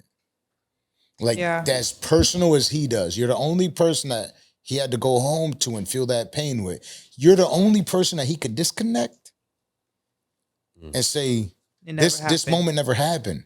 Right. That has to be one of the most regrettable moments of his life. And you sit there and you talk about, and this is just me analyzing as a human being. You sit there and you talk about him saying, or him not being the person. You don't know that person. Right. He's never came back. Maybe he never came back after that day. Maybe that day at Dino Barbecue in Buffalo, New York, he never came back because there's a lot of pain. I'm going to tell this story and I'm going to tell it one time and I'm never going to tell it again. All right, Shit. because it's a bad story about two people I know. Girl I know, guy I know, they're fucking. Mm-hmm. He had a little pee-pee. You know what I mean? Mm. So she got upset. Oh. They're gonna know what I'm saying right now, and it's just gotta be what it is. I got love for both of y'all. No disrespect, but she swings on him. Oh, Moment of rage. that ain't swinging. Moment of rage. She swings on him. Like, it's not doing anything. It's not working. Oh shit. Oh damn. Caused a lifetime insecurity. That moment in his life, he's like, damn. Like, it ain't it. I don't got it. You know what I mean? That's so No, that ass. I rough. feel terrible telling this story. That's such a tough But it's one. important to tell the story because it like in that moment of his life, he changed forever. Yeah. Like the way he treats people that changed forever. So Because how could you ever trust again? Think about what I'm saying. Like, how could you ever trust again knowing that that's what the general consensus is? Like, I can't do it. I'm not there. Like, yo, one of the most painful as men, That's tough, dog. there's nothing worse than knowing that you can't make your female orgasm, that you can't satisfy your woman. That is how painful. Confident you. And so, like, the insecurities, and all I'm saying it for is like the insecurities that rest in individuals are so much deeper in a moment where you're like, I'm on top of the world, I'm the king of the world, nobody can stop me. I go to Buffalo, I get my ass whooped in front of my girl, and in that moment, everything was gone. You know what I mean? Like the superhero shit is gone. It's like your father getting his ass whooped. You know what I mean? Because every woman thinks, daddy, nobody could beat daddy. Right. It was And then like, daddy gets beat up. it was like the facade was gone. Yeah. Yeah, because I really did. Freddie had this way of making me feel like We good. I'm a vice lord. Nobody's going to fuck with us. And I'm like, yeah. Yeah. Okay. All right, babe. And then I'm like, damn, somebody just fucked with us real bad. My chain was She had to turn it. smashed. Yeah. You Word, know? word. Not somebody fucking with us bad. You know? Like, fuck. Like, Not you getting and it's no jumped. shade. It's no shade. It's not funny, but it's like that's really what happened. Yeah. And I But never, we could have been in Niagara Falls. I never, right. And I never looked at it from the perspective that you just showed me. And it's so crazy because I empathize with that. Yeah, You know, yeah. like even though he hasn't been around for my son, I empathize with that because I did have a deep love for bro. Like I really did care about him, and I hope he gets it right one day. You know, because all he's gonna do is pop out with a new bitch, try to like restart his story and shit, act like his son doesn't exist, and that's you gotta be real sad. And so where do you feel like you're at today? Knowing that you do claim that you and Fred Fox Yeah, are good. We're fire. Yeah, Right. So like you do have at least a support system. Somebody there I for do. Yeah. somebody there for your first daughter? Yes, I have a support system. I have my father. I have my family. So your father is a father figure too. Because my brother was my father figure. Right. It's Yeah, my important that we father have is that. definitely a father figure. And it's crazy because my father, when he was about 20 years old, he lost his 3-year-old son. Sorry to hear. Damn. And he says that Chrome is like him reincarnated. Like he really feels like it's his son came back to him, you know? Wow. Like my son is so close with my dad. He might be closer to my dad than me. That's a like serious bond right there. they're like this. Shout out to your dad for stepping up. My bro. dad is incredible. Word. And my That- you that's know what? big. My dad had a lot of love for Freddie too. You know, and it's just like honestly, I'm just disappointed. But I'm so like on another wave right now. Like I'm starting my music career. Come on. I got a really big feature coming up. Let's go. Oh, shit. Let's go. But we can't know the feature, right? We can't know the feature, but you'll know it in a couple months. Okay. You'll see it. And you're gonna be like, huh? We'll bring There's you back. no We'll bring you fucking back. way. That's tough. Yeah, I'll come back. Yeah. we'll bring That's you back. tough. What's up? So I see the lion tattoo. Oh, you see it? Oh Yeah. shit. Yeah. Is that like symbolism of the Leo? No, I'm actually a Sagittarius. Oh, okay. No, Yeah. no. We don't fuck with you. Ah! He's a Leo, I'm a Leo. And I Y'all don't all Leos in this bitch? My son's No, a Leo. no, I'm Wait, a when's your Cancer, birthday? 11th, August. 4th. Okay, Chrome is August 7th. There we go, right? And then my daughter's a Cancer, so. Shout out to your daughter. There we go. Shout out to Now, them. I don't believe like in horoscopes. That's Me why it's neither. funny hearing you say that. I don't- No, because I see the lion right there, like staring Yeah. at me. I got a lion like Well, that's half what, of my that's arm. what they say. Every Leo has a lion. You have a lion where? Half of my arm. You're what? She tried. Yeah, I was trying to catch it, and I was like, okay. I hear No, I really got that lion Because I really fuck with the Chronicles of Narnia. Okay. I don't know if that was true or not. Hold on. I swear. I think it is. I definitely think it is. I just really like Narnia. I'm very like weird, first of all. So y'all should know that. It is. I think everybody's weird, first off. Okay. And I think that a lot of people hide it. Yeah, I don't hide that shit. And there's the people that are very vocal, are able to tell people that they're weird out in the open. You know what I mean? Because get the fuck out of here. If we lived this long in life and we don't got no weird in us, none, get the fuck out of here. That should be bad. That would be weird in itself, right? Like, you don't got no weird in you. Well, like, you're not different. You're the same. You were brought up here to like to just be like the most normal human being ever. Yeah, you be like get Flanders off the get the fuck out of here, Freddie. But on top of that, though, like for me, what helps me get through just about anything and everything is humor. It's good humor. Somebody starts snapping on me, yelling at me, if it's at work, if it's in traffic, whatever it is, I'm laughing at you, bro. That shit don't hit me the same way as hitting you. You're in your feelings. I think it's funny. That puts me 10 levels above you, my boy. Try and meet me there. Like, humor is how I cope with a lot of things, bro. Anytime, every time. Like, fuck it. It is what it is. What we gonna do about it? Might as well laugh. Yeah. You know what I'm saying? At the very least. So as we wrap this up, there's been a lot done between you and Freddie, and I think that's probably like the biggest thing out of this entire conversation is your son. Mm-hmm. Is there ever like reconciliation that you could see? Absolutely not. I don't think that a person, I think that Freddie showed me his true colors, and I gotta be thankful to him for that. I gotta thank you for showing me who you were. I gotta thank you for not being around, because at the end of the day, everybody can't go.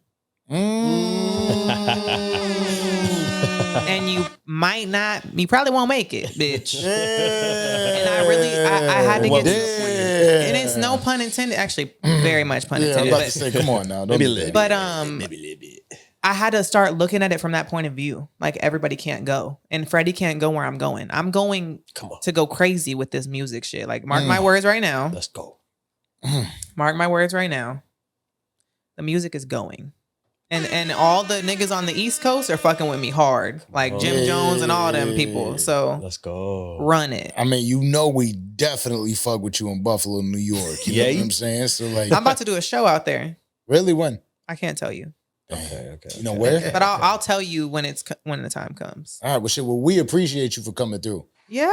This is season 2, episode 4, part 2. Yeah. Because of Nah, but it is what it is. You feel me? What it is. It's fire. Appreciate you. Yeah. Everybody can't go. They don't make them like us no more. We appreciate you for coming through and obviously past the time and shit. Thank you. Thank you. Yes, sir. That's what it is. Orlando, could you sign us off? Sure thing. Let's go. Yay. To let them know that I'm thankful, I'm giving back the game. Show them how I made it out from my trapping phase. Cause I was more like Barry Bonds in a batting cage. Shit, all I did was stack and pray. I'm from the jungle where niggas count war wounds as accolades.